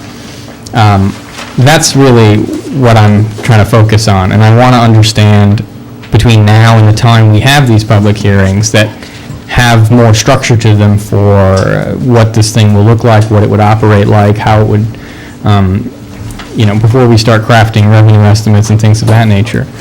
We have a good understanding of whether or not this is something that we, not only just the Twin River proposal, but is casino gambling something that we feel is something we feel comfortable recommending to the voters of Tiverton. And I think there's a tremendous amount of academic and professional research on the matter. There are a number of academic journals. I mean, I've spent only a weekend, because I didn't have as much time as I would have liked, trying to find every independent research and anecdotal comment or whatever. There's white papers in here, there's PhD dissertations, there's a number of journals, articles, and some things from the New York Times and the New Yorker and the Boston Globe, a little more anecdotal about local and specific, discrete issues that I think is good to get information out and understand. And I'm trying to understand as much as I can as to whether, understand for the amount of information that's out there. And I thought it might be virtuous for this body to have more of a structure for either disseminating or understanding what this information looks like. I mean, I'm going to do it regardless of whether or not we have a structured system, but I think it would be, it would very much serve the public for us to at least weigh a lot of these things before we, because I think it is a strong statement for us to put something on a ballot. At least, even though we are not one way or the other for or against, it at least gives the public the impression or feeling or security that this is something that we thought about and we thought was responsible and the outcomes of which we were comfortable with. That's all. And of course, there's the little memo that goes along with it. You can read at your leisure. Any discussion? I just had one quick thing. Only that, one of the things I think the state did right was put in the Constitution that the people have the right to choose on this issue. So I will be definitely voting, for the people to have a choice. But I agree with you on the devil's always in the detail.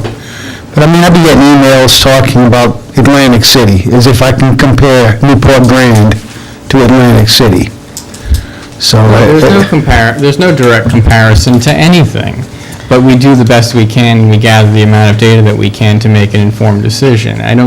Just like Atlantic City isn't Tiverton, it's also not a disqualifier of the impacts of things that issues. I mean, you don't have to take every bit of information with the same weight and digest it, but we also have to be at least cognizant that you can't ask the guy who's selling hot dogs how tasty the hot dogs are, because he's got a vested interest in selling you a hot dog. It's a bad example, but that's why independent research and independent due diligence, whether it's at a local level like this or it's professional, has that foundation in independent analysis. And I'm not saying one way or the other, but there are both sides of the equation on here.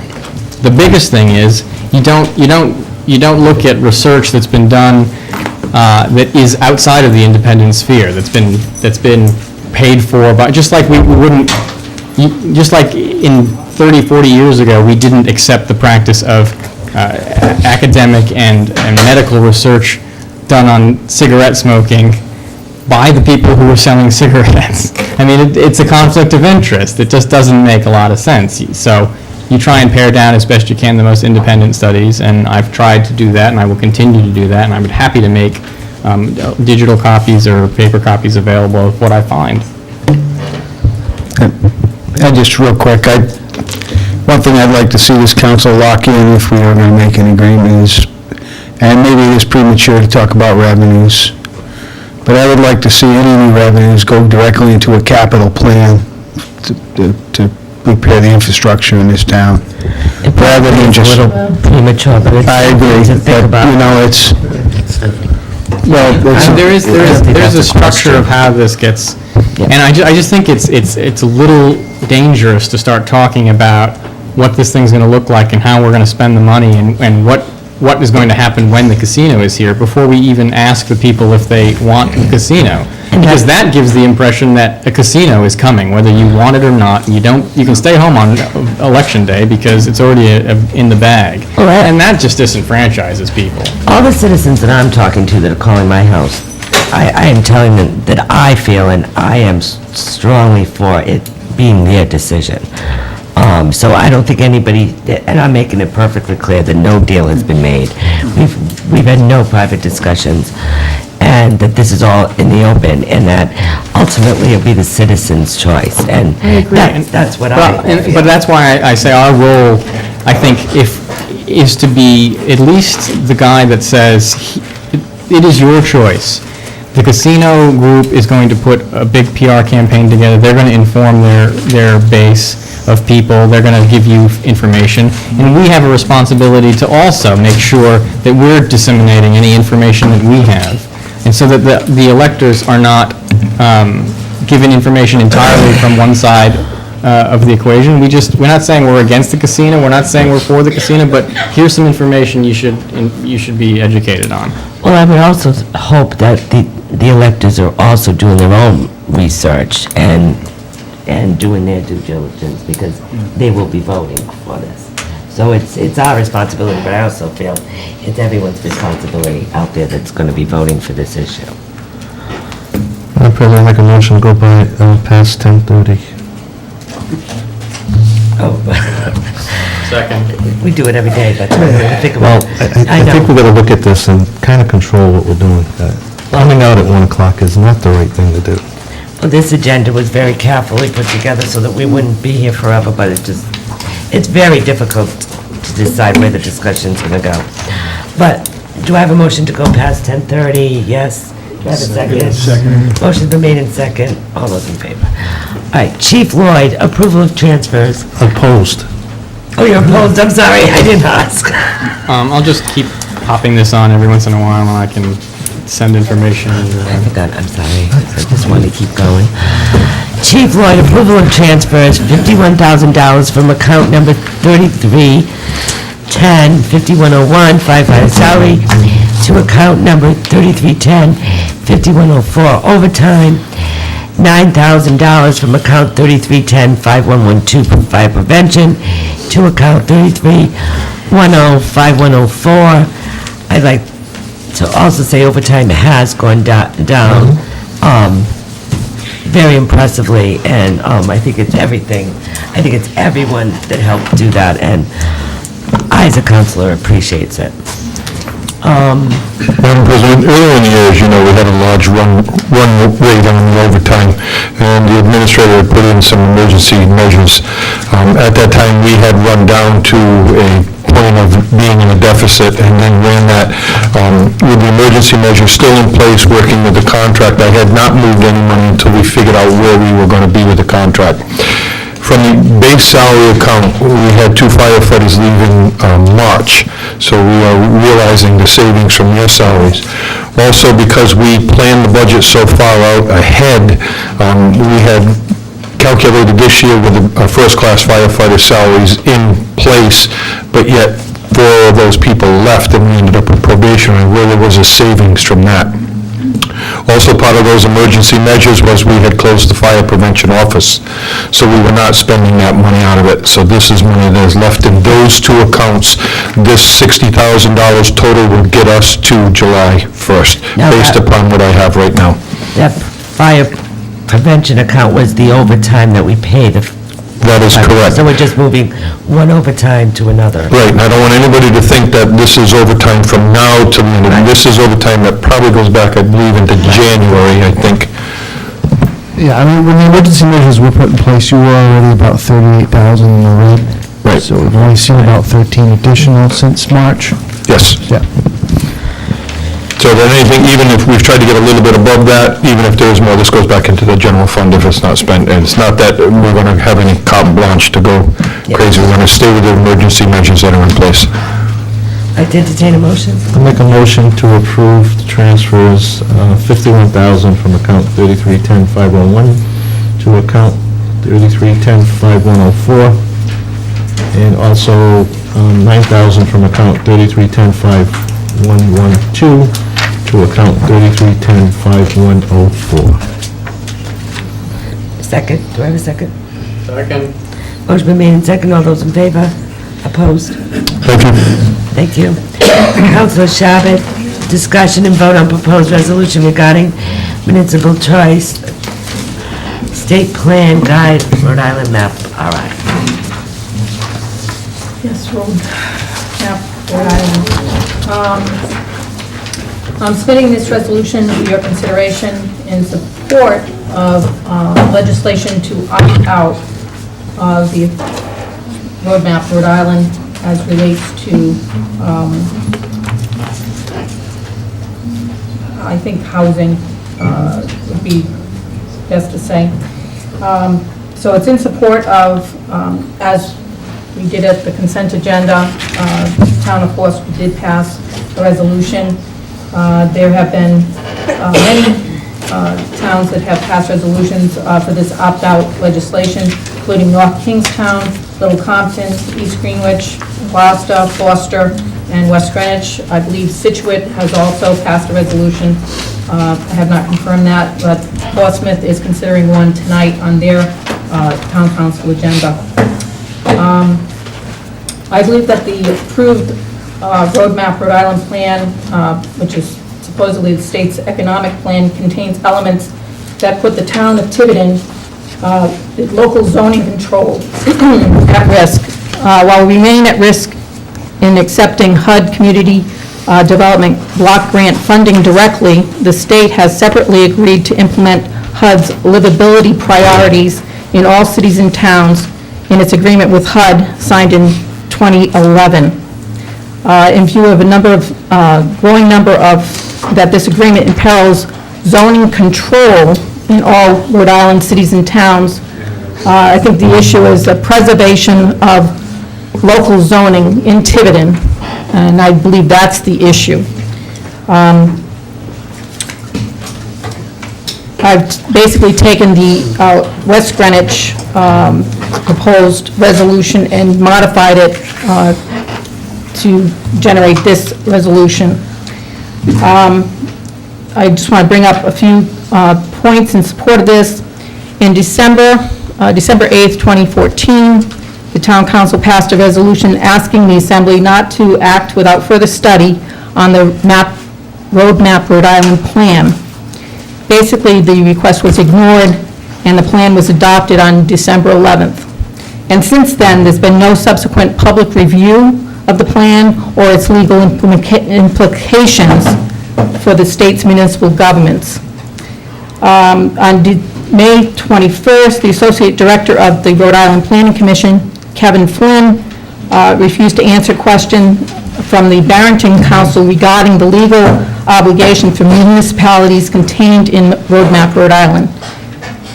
He promised to, at the House Finance Committee on May 21st, that he would do so, that he would provide information, and he's not released any statement as such. So we still don't know if there is any legal obligation for municipalities as it relates to this Roadmap Rhode Island. There are a number of bills in the Assembly, as we know by the resolution. There's 4 bills in the House, 3 in the Senate, and they basically just tweak, I think is the word to say, they tweak several pieces of legislation so that communities can make their own choice and decide to opt out of this Roadmap Rhode Island. The state committed Rhode Island municipalities to HUD livability principles when Kevin Flynn, Associate Director of the Division of Planning, signed the HUD Form 2995 on behalf of the state on October 5th, 2011. The signature of that contract accepted $1.9 million in HUD funding as authorized by the state assembly, but also committed the state to accepting and implementing HUD rules, including future rules. Rhode Island is the only state to sign such an agreement. I think the primary question for the council is whether or not the council and the people of Tiverton will control zoning issues in our town or permit the U.S. Department of Housing and Urban Development, acting through the Rhode Island Planning Commission, to do so. I think Roadmap Rhode Island and the HUD Form 2995 potentially separate the citizens of Tiverton from their own zoning code. And that's the issue, and that's my biggest concern.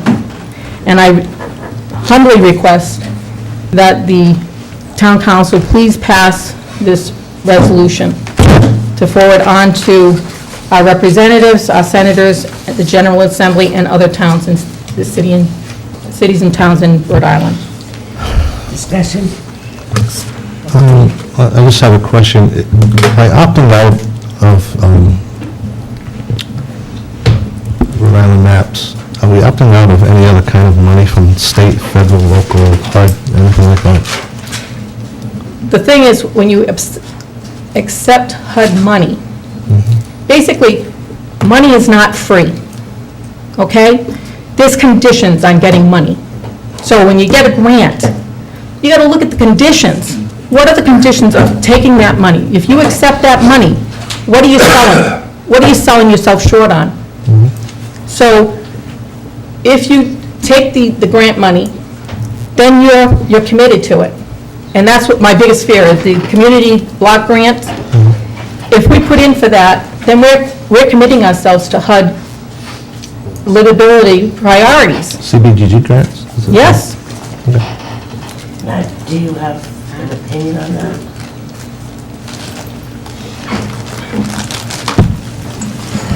I don't have a strong opinion, and I'll tell you that this issue gets discussed at great length at League of Cities and Towns board meetings, because there's a significant amount of division amongst whether they're elected mayors or appointed administrators and managers.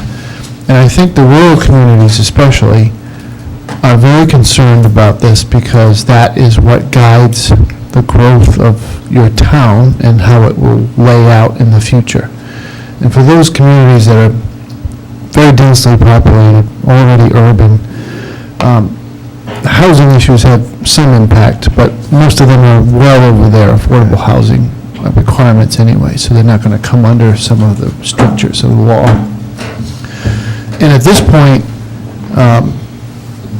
the group hasn't taken, the league itself has not taken a strong position. I think we are always under an obligation to read every condition that is placed upon the town in accepting federal funds. And all of those issues, to the extent that they exist, must be brought out and accepted, eyes wide open or not, because there are limited sources of federal funds. And whether or not you use them or not is going to be, I say I'm indifferent because it's a future issue. So if there are projects you want to do, you have, in the future, you have the opportunity to either raise and save town funds to do so, in which case you need to structure your restricted general fund or capital fund or in some such way so that you can attack those burdens. If you fail to do those things and you become heavily reliant upon federal funds filtered through the state, you will see these conditions latched on to all of them, and you will find yourself having to come into compliance. There's any number of state requirements now on grant money, whether it's Parks and Recreation money or environmental money, and we pledge to do certain things in order to be eligible to receive the money. So this certainly wouldn't be the first time that somebody's tried to do this. Having said that, we are, just be cognizant of the fact that we get a fair amount of CDBG money, and we certainly seek those funds aggressively, because they can be used for needs like paving and sewer installations. So my personal view is every time a municipality asserts its desire to remain in control of its future without any being fettered by the state, it's a perfectly wise decision. It's not something you have to apologize to anyone for, because it's a philosophy of government that the closer you get to the people, the more aware you are of what concerns the people, and that's where the power should lay, to make decisions about land use and zoning. So, it's hard to comment about these things and not take an ideological point of view.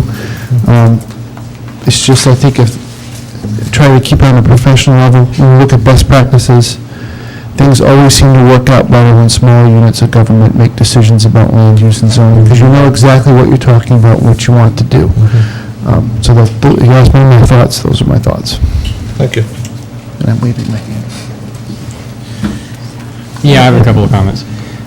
First of all, I have not read House Bill 6041, 6042, 6043, and 6040, nor Senate Bill 816, 818, 820, and could not, under this current not reading them, conclude that those do any of the things that this resolution says they do. Furthermore,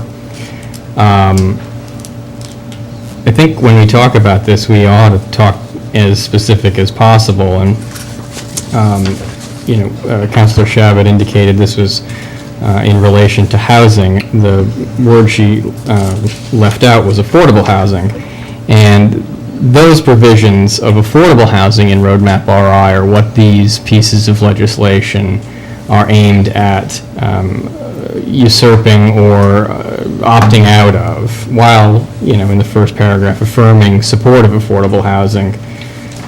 If we are talking about being an autonomous unit that has supreme authority over our own land use, that's one thing, but we're not talking about that. We're talking about we only want autonomy when it relates to affordable housing requirements and any federal money that might come along with those affordable housing requirements. I'm not even sure that the authority that the federal government would have in awarding or putting restrictions on CDBG grants subject to spending your own money on housing creation. We don't accept HUD funds because we don't have housing funds because we don't have an arm that develops affordable housing in the town of Rhode Island and the town of Tiverton. So I'm not sure how practical that is. You know, they may, I can't see if an instance they say, because you don't produce affordable housing on the municipal side of your government, we're going to withhold CDBG money because, I mean, I suppose that's a possibility, but part of that exercise is, and that's fine. You know, if we don't want to be hamstrung by the restrictions of the agency that is giving us the money, then we don't take the money, I guess. I mean, you can't have free reign of federal funds and also just decide you don't want to have to comply with the agency that's awarding the funds. It's kind of a crappy situation, but that's how it works. And I still feel this way about Roadmap RI, that it is a planning document and then it is an advisory tool for the state and municipalities. And it has, to the extent that I'm familiar with it, not been implemented as a comprehensive plan for every community. It has suggestions and recommendations, which take them or leave them there. There are some that are good, there are some that are not particularly applicable to the town of Tiverton. But I think on its face, on its whole, I've read it twice, and the second time around I felt even more comfortable with the provisions in the document. So I'm not willing to support a resolution that says something that I can't agree with, because I haven't read these bills, and even if I had, I'm not sure I would conclude that the conclusions that are made in these statements. Unfortunately, if I don't like having a discussion based on land use autonomy or having a discussion about affordable housing under the guise of land use autonomy. I mean, affordable housing isn't our problem in Tiverton. We all know that. It's not. We're not being burdened by affordable housing in big A affordable housing, not small a.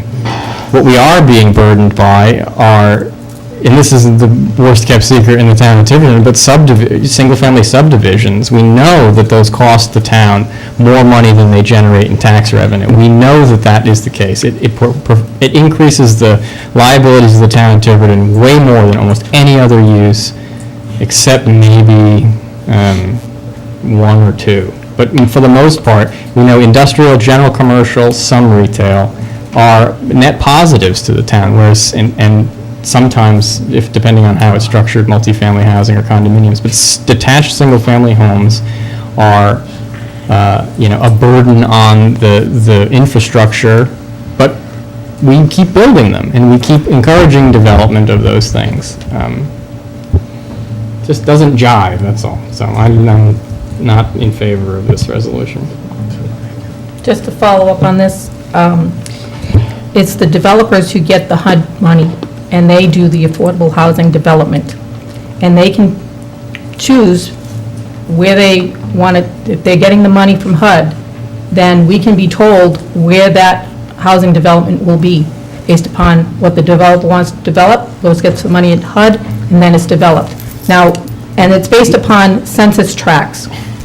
And most of our affordable housing is in North Tiverton, and with it being subject to census tracts, that could mean that there's development in South Tiverton where developer comes in, says, we need affordable housing in this census tract, and they do a development, and they get the money from HUD, and we can't refuse it. With all due respect, that is not how that operates.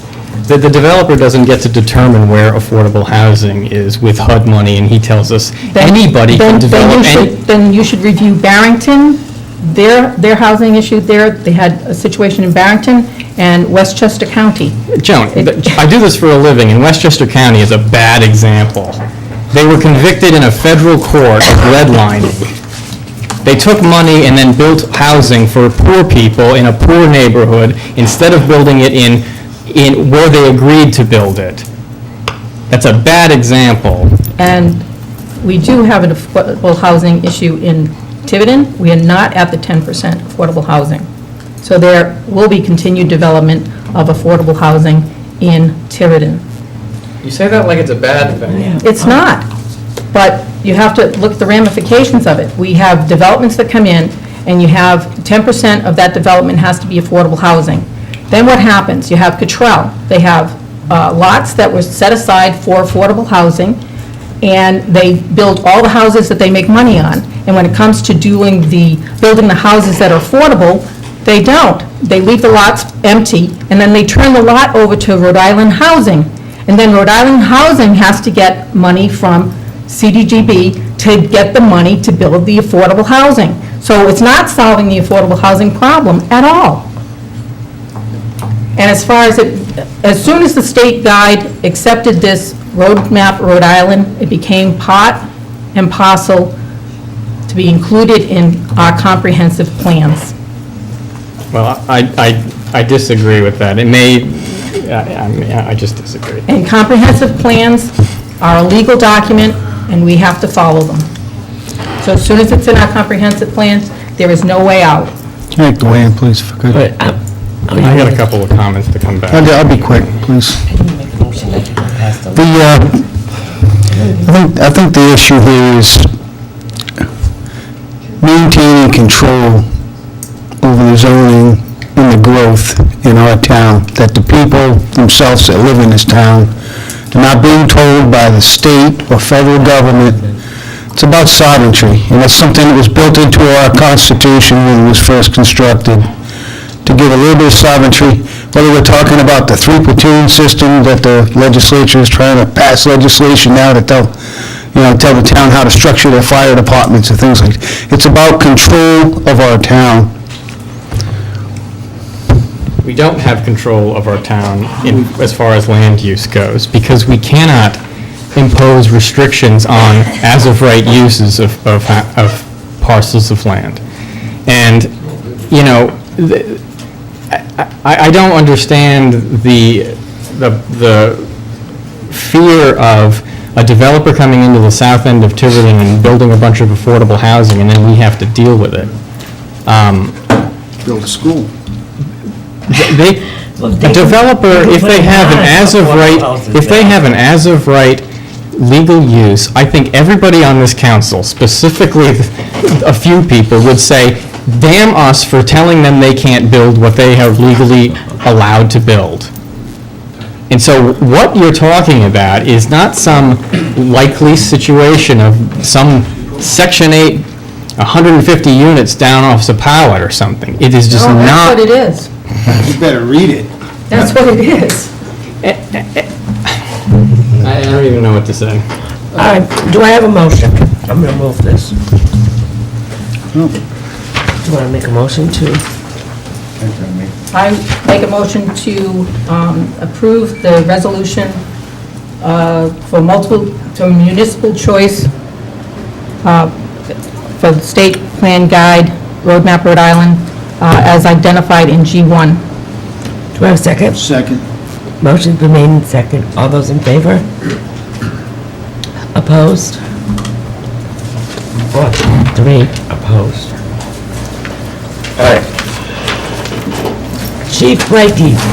I don't want to drag this on. I really don't have a lot of sympathy for some of the points that Joan made, but I really don't think that this is the tool that's going to accomplish anything for us. I think that even if somebody would actually bother to read this, it's not going to change the outcome at all. Hopefully it'll get people, resolutions like this will get people thinking. But if I'm doing something, if I'm going to vote on a resolution, I'd like to make sure, I'd like to have some optimism that it's going to achieve something. And I'm not so sure that this addresses the real issues that I would identify in this plan. Thanks, Dick. Chief Blakey requests to award bid for animal shelter. He fell asleep.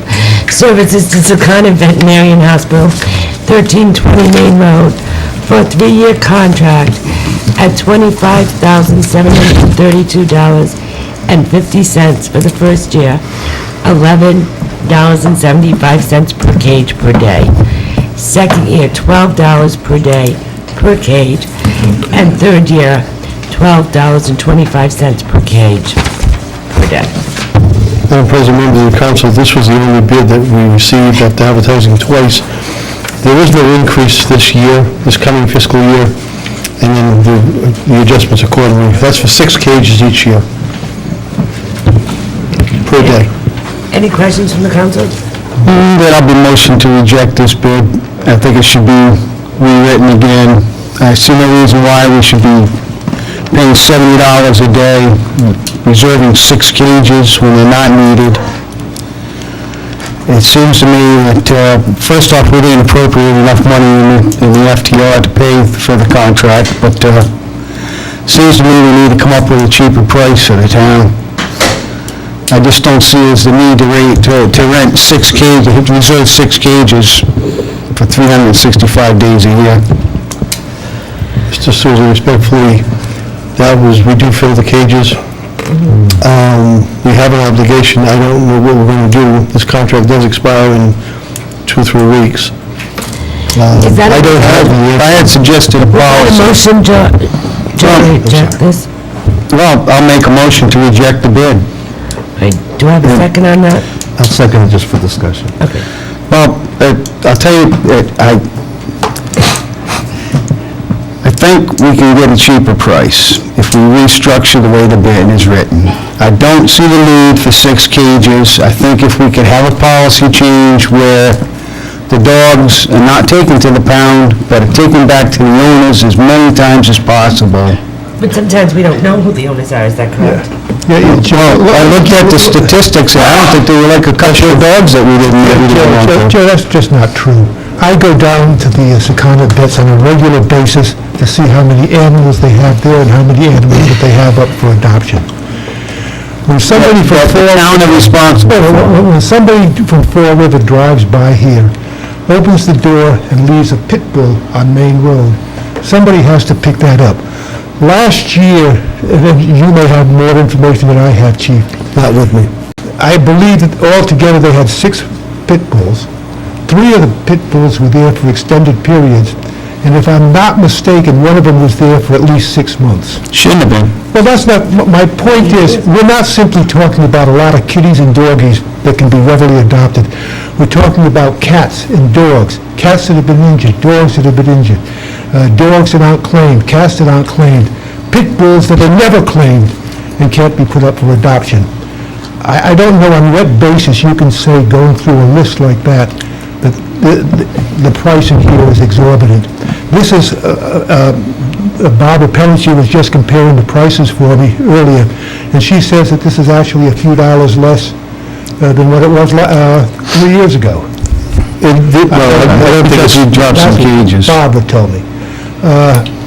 I've tried with Barbara Pelletier going around to different sources, looking for places that would take care of these animals. You can get a place that'll take care of kitty cats. Isn't that great? You can get places that'll take care of doggies that are adoptable. That's great. Where do you go when the cat's been run over? Where do you go when the dog's been run over by a car? What do you do when a pit bull's been left on the street? Sorry to sound cold, but you euthanize. Well, then, you make that your next campaign issue, that you want to euthanize. If you're telling me that a dog was run over by a car... They're regularly run over by cars. I just told you that. Yeah, but they're not dead. We're going to pay you're telling me the town's going to pay $30,000 to fix a stray's leg and hold him in a cage for 6 months? The experience that the chief has just told us he's had, that he's gotten one response, tends to prove that with all of the problems that you have with these type of animals, you don't have a lot of people rushing to get the business. We're fortunate, that's it, this is the only bid. We're fortunate that we have somebody even bidding to take all of these various animal problems that we have. And again, let me stress, it is not simply kitties and doggies, because I'll agree with you, Dogs are picked up by their owners within 24 hours. They're gone immediately. What do you do with the pit bull after he's been there for 6 months? All right, I have a motion on the Your floor. answer is I move I have a motion on the floor in second. So the motion is to reject this bid, and rebid, and rewrite the bid. All those in favor? Opposed? Madam President, I make a motion to award the bid to Animal Shelter Services as a Comet Veterinarian Hospital, 1320 Main Road, for 3-year contract, $25,732.50 for the first year, $11.75 per cage per day, second year, $12 per day per cage, and third year, $12.25 per cage per day. Do I have a second? Second, but I would make a modification. There's a typo, Nancy, in third year under the end of the contract. It just says $12.25 per year. And while Kenrick's signature is on it, and I don't think we could enforce that. On the contract. The cage per It says day. year, third year in the contract, $12.25 per year. I don't think they'd be willing to, Who's with the contract that's on? because he already signed it, so. Just change that to per cage per day. We also going to be motion to transfer some money to actually pay the contract, since there's Well, we have a vote. not enough money in the account to actually... We have a vote. We're gonna get to a bunch of those soon, I'm sure. Yeah, and we don't have to do that right now. That was a motion. And a second. Well, a second. Motion remain in second. All those in favor? Opposed? Okay. Plenty of money in future needs. That's what you kept saying. Mark, guys kept saying. Mark, That's what you all kept saying. No, that's what you all So kept guys, saying. live within your budget and be wise. All right, I'm moving on again. Good idea. Mark Russo, Town Planner, request to award bid relating to commercial real estate appraisal services for Tiverton Business Park to Peter M. Scotty and Associates, Providence, Rhode Island, for $15,000 pending grant for $5,000 from Newport Chamber of Commerce and transfer request to be determined. There we go. For the record, the only company responding to the RFP request was Peter M. Scotty and Associates. We had a lot of people we discussed it with, but that's the only response we do have.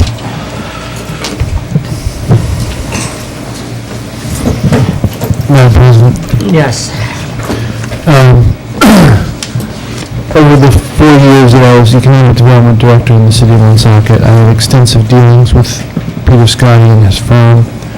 I was always very happy with the work that was done. I felt that they were extremely thorough. They had received the necessary comps and had done the necessary analysis to support the activities that we were undergoing at that time. I want to compliment Mr. Russo for being very diligent, reaching out to numerous commercial real estate appraisers in 2 states to try to get them to generate some interest in this bid. And this is the only one that came back. It is a qualified firm. And just a couple of words about the funding. We are getting a grant from the Chamber of Commerce to assist. We also have a very old due-to account from the bond proceeds for the purchase of the industrial park. So there were funds remaining after the last refinancing of those bonds that were due to the industrial park, so they must be used for the park. There's about $200,000 worth of funds that must be used for the park. 200. So the 10,000 we take for an appraisal, so we get a decent price on the thing, is probably money well spent. Any discussion from the council? I'll just say that I think this is a big waste of money. I did entertain a I just motion. have a couple of quick comments. You know, I don't like getting just one bid, and I would have liked to have seen a bunch more, 2 maybe.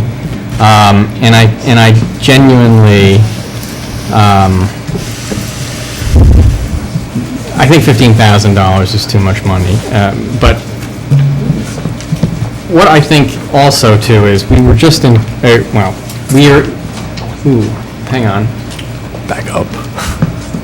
It is possible that in the not-too-distant future, we will have access, or at least have viewing prerogatives over an appraisal of the industrial park. which might inform our decision-making going forward.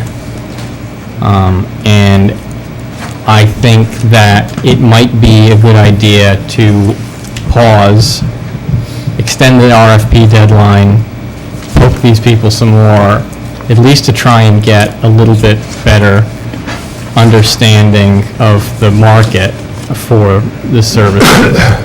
And then, while that process is going on, which I imagine would only take a week or two, we may have access to a competent appraisal of the park that we can kind of bounce back and forth a little bit. That's just my opinion. Any other discussion? I'd entertain a motion. Well, I'll make a motion such that says we extend the RFP deadline 2 weeks. Can we do that, or It's already closed, so I believe. reissue the RFP? Re-advertise. Re-advertise the RFP for the shortest amount of time we Do you want to can. hold off re-advertising and just waiting to see if we get the other one? Well, I think we need an appraisal one way or the other, but, Oh, regardless. oh, yeah. We're back to, we need independent information. We can't rely on the guy that's trying to. Well, that's what I thought you were Yeah, saying. but it's a very important data point, and I also think 15,000 is too much.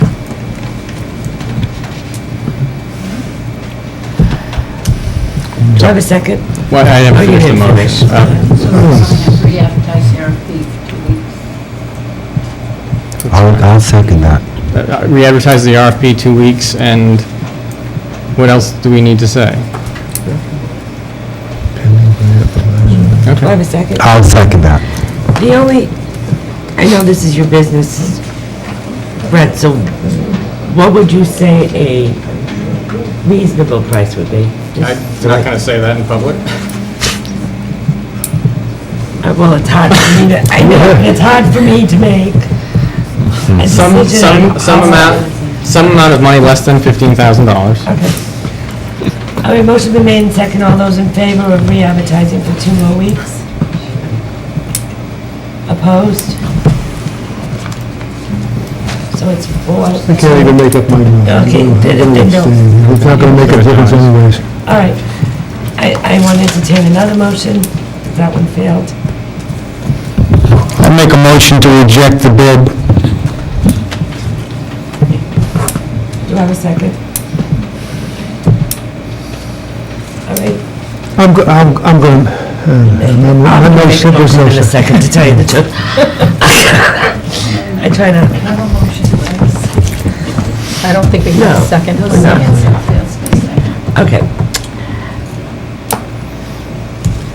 You making a motion?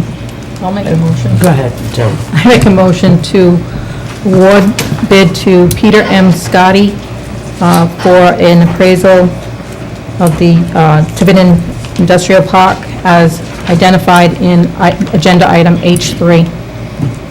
Do I have a second? I'll second. Motion been made and second. All those in favor? 4 opposed. 3, motion passes. Thanks, Mark. Thank you. There's no items for open forum. Town administrator items and announcements.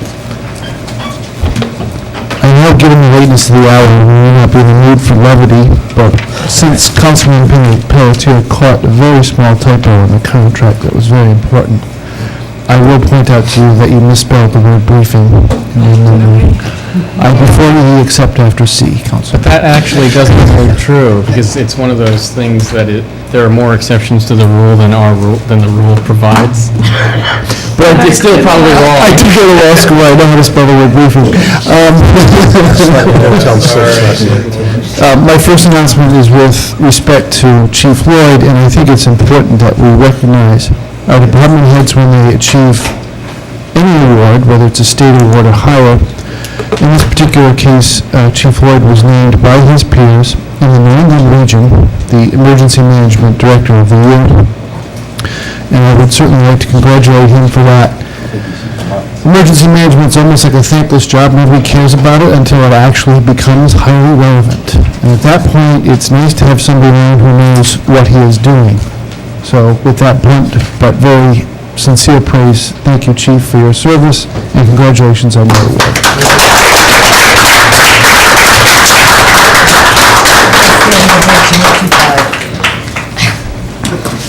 Congratulations, Bob. Yes. Water and wastewater disposal inspection for Fogland, Grinnell Beach and Senior Center. The item speaks for itself. I asked Mary Lou to type it for you so you wouldn't have to label through the handwriting. We do have a small repair to do at Grinnell's, but the news was actually very good. Except for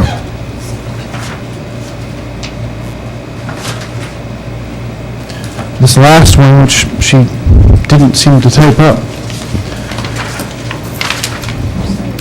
So on the last page of the backup, please do take note of this because it's a very important note for the future. This is with respect to the senior center, but it actually applies to all three of these cesspools. Inspection septic system is a cesspool which is functioning, but has been deemed a substandard system by the Rhode Island Department of Environmental Management. So what that means is it has to be replaced by 2017 with an acceptable system of some kind, either composting latrines at the beaches, or an advanced septic system, or sewer connection. So the number one priority after the building improvements are made at the senior center, we need a plan, and I'll be coming up with a plan to connect them, hopefully to connect them to sewer. That would be the best solution. Thank you. My last announcement, item I3, I believe, is just a quick update on the budget. We're coming down, we have 22, soon to be 21 days left in the fiscal year. And we're starting to get, pretty much are taking the approach that we're freezing just about every account. We're only going to encumber those things that we're absolutely not going to come forward, like utility bills and things that typically are billed and we were billing plans for the period of service. I've been saying all along, I thought we would scrape very close as we have, as the town has, regardless who your town administrator has been, to seem to be very close every year in the $20,000, $25,000 range in terms of your unaided surplus. And by that I mean, without any unexpected revenue sources such as the sale of property or a refund or some other issue, you're typically scraping by with tiny percentages of your budget actually in surplus. So you're managing almost to zero most years. This will be a year very similar to that. Unfortunately, every time we turn around, we get bad news. And today's bad news was the tracks finally blew out on the bulldozer at the landfill. It's a $35,000 job to fix that. It's not in the budget. It's not in the budget for next year. So this is the conundrum we find ourselves in with an insufficient capital budget and virtually no budget flexibility. We will have to identify some source of funds to fix the bulldozer because you have to have a bulldozer to run the landfill. Actually, according to DEM, you're supposed to have two. In my opinion, this is the only good one we've got, right, Steve? Well, the other one is a pterodactyl.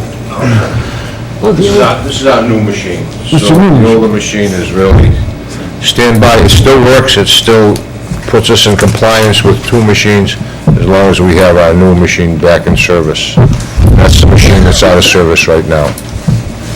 So by our next meeting, would you know if we had, at the next meeting, you should have. Well, the next meeting we'll have a pretty good idea what our closing balances on all of our accounts will be. No, whatever, because that would be the time. You can hope against all hope. Now. You can hope against all hope that you will have enough to fix your bulldozer. But we need to anticipate that so it doesn't go into general fund. You know what I mean? Because then once it gets into the general fund, It won't come back out and it won't be we won't available. be able to fix that bulldozer. We'll have to find it in future needs again, and, right. I think we're going down there.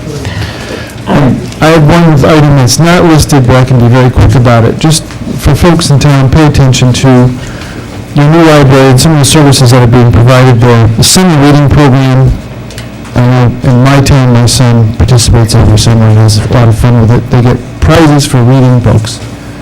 And Tiverton Library has done a great job putting together this pamphlet. It's also on the website. It's called Every Hero Has a Story. There were numerous prizes for participation at different levels of reading achievement throughout the summer and numerous special events. They were very generously supported by Amica and the Rhode Island Office of Library and Information Services, as well as the Tiverton Library trustees. So take advantage of your new facility and the great programming we do there. And Thank you, Madam Chair. You just made me think, there will be a ribbon cutting this Saturday at, Brett, 9 o'clock? 10:30. 10, well, wait, I'll be there at 9 o'clock, but the rest of you can come at 10:30. At 10:30 at the Tiverton Library, naturally. We won't know if they can actually open until tomorrow, right? Do it on the front steps, I guess. I'm just gonna, we're way off, there's nothing on the agenda that just. No, that was a town council announcement Okay, that I made, perfect. but, Thank you. Sorry for that. 10 a.m., sorry, not 10 a.m. Okay, well, 10 a.m. I just have one announcement, if you indulge me. And Steve is still here. Can you confirm, Steve, the date? We're getting a delivery of some nice shiny recycling and garbage containers. Yes, they will, to be mailed out June 11th, which is 3 days from now. They were a common carrier truck from North Carolina, so I would expect it in a day or two. So we expect it around the 13th. Excellent. Okay. Thank you. Stephanie, you have nothing because we already did my agenda. I just have a quick council. Go ahead. It's only 11:15. I've been telling everyone for months to make sure that we're checking the, and this was reserves money that we have, as we're paying the bills down on a monthly basis. We get a sheet from Denise Charette that tells us where we are. Well, I don't want it to be a surprise next meeting that I will be withdrawing from every account that has $500 or over, and I hope I get support from the council on this, to be put in a paving account, restricted paving account. We'll get my Say support. that again, so that. I will be So you better going over every line item, anything above $500 in any account. I plan on withdrawing it and putting it into the paving account, Instead of putting it instead of into- putting it into the general fund. Because we really do need it for paving, and I do agree with that, but we'll discuss it the next meeting. Town clerk? I just had two. No. No, I'm only kidding. It's 11:30. Okay, really quick, can we discuss this Oh, before I- you? Yes, yeah, we wouldn't do anything with that. You called me, I called you, you called me. Yeah, because Oh my God, I saw a sheer piano going in. Town clerk? Just two quick announcements. I'm going to be on vacation from the 17th to the 24th, which will include the 22nd. However, I'll probably be attending that meeting, so we really want to get that stuff in early, because Leona is also on vacation, up to the dates I... And then secondly, I presume that the council is looking for a workshop on their streets this month. So are you going to hold that June 29th for that purpose, the fifth Monday? I won't be Do you not here. want it in June? I don't know what you want to do, but you've already voted to have a workshop in June. I don't know how you're going to fit all these in, but... I can't make it. And I have to tell you, the sixth street, I mean, am I supposed to be noticing these streets that there's going to be a public hearing? I have no idea. Well, I can't make that meeting on June 29th, so... Okay, me either, but I was going to say... No, I really can't, I really can't. So if, it's up Would to you the like to hold council it? whether or not I they mean, we're want going to have those public hearings on the other, it's the council that directed it, so I'm just... July 7th, we have the ball. Yes, and the 13th 's your regular meeting. Use facility. I think we should hold off on the streets. That's my opinion, because I've got to get in the Caponado project, and I have to start some of the casino stuff, so Important in streets. I think we need to hold off, postpone that for now. Okay, so Because we don't know how I'm not going to much. raise it again till... Yeah, you and I can discuss it, but the Caponado may take all our extra time in July. And All right, it's just then, because you directed me to do it. yeah, you're right, but I think we should hold off. That will be at least October then. Yeah. Well, we'll see, maybe not, but we'll see. Madam President, may I make a recommendation that actually may move this meeting along a little bit more quickly? I have prepared, and want to just do a little cleanup in the morning, memo on site ready LAL, and could have that distributed to the council tomorrow. Instead of going to an executive session, I actually think you guys all having the opportunity to read what we drafted would be more beneficial than you trying to explain it right now. Okay, so we're going to go into executive, Mr. Lambert, just a second. For executive session. No, we already did that. 3 minutes? How long? Quick. Yeah, we have actually received correspondence. I think we don't have to go over it.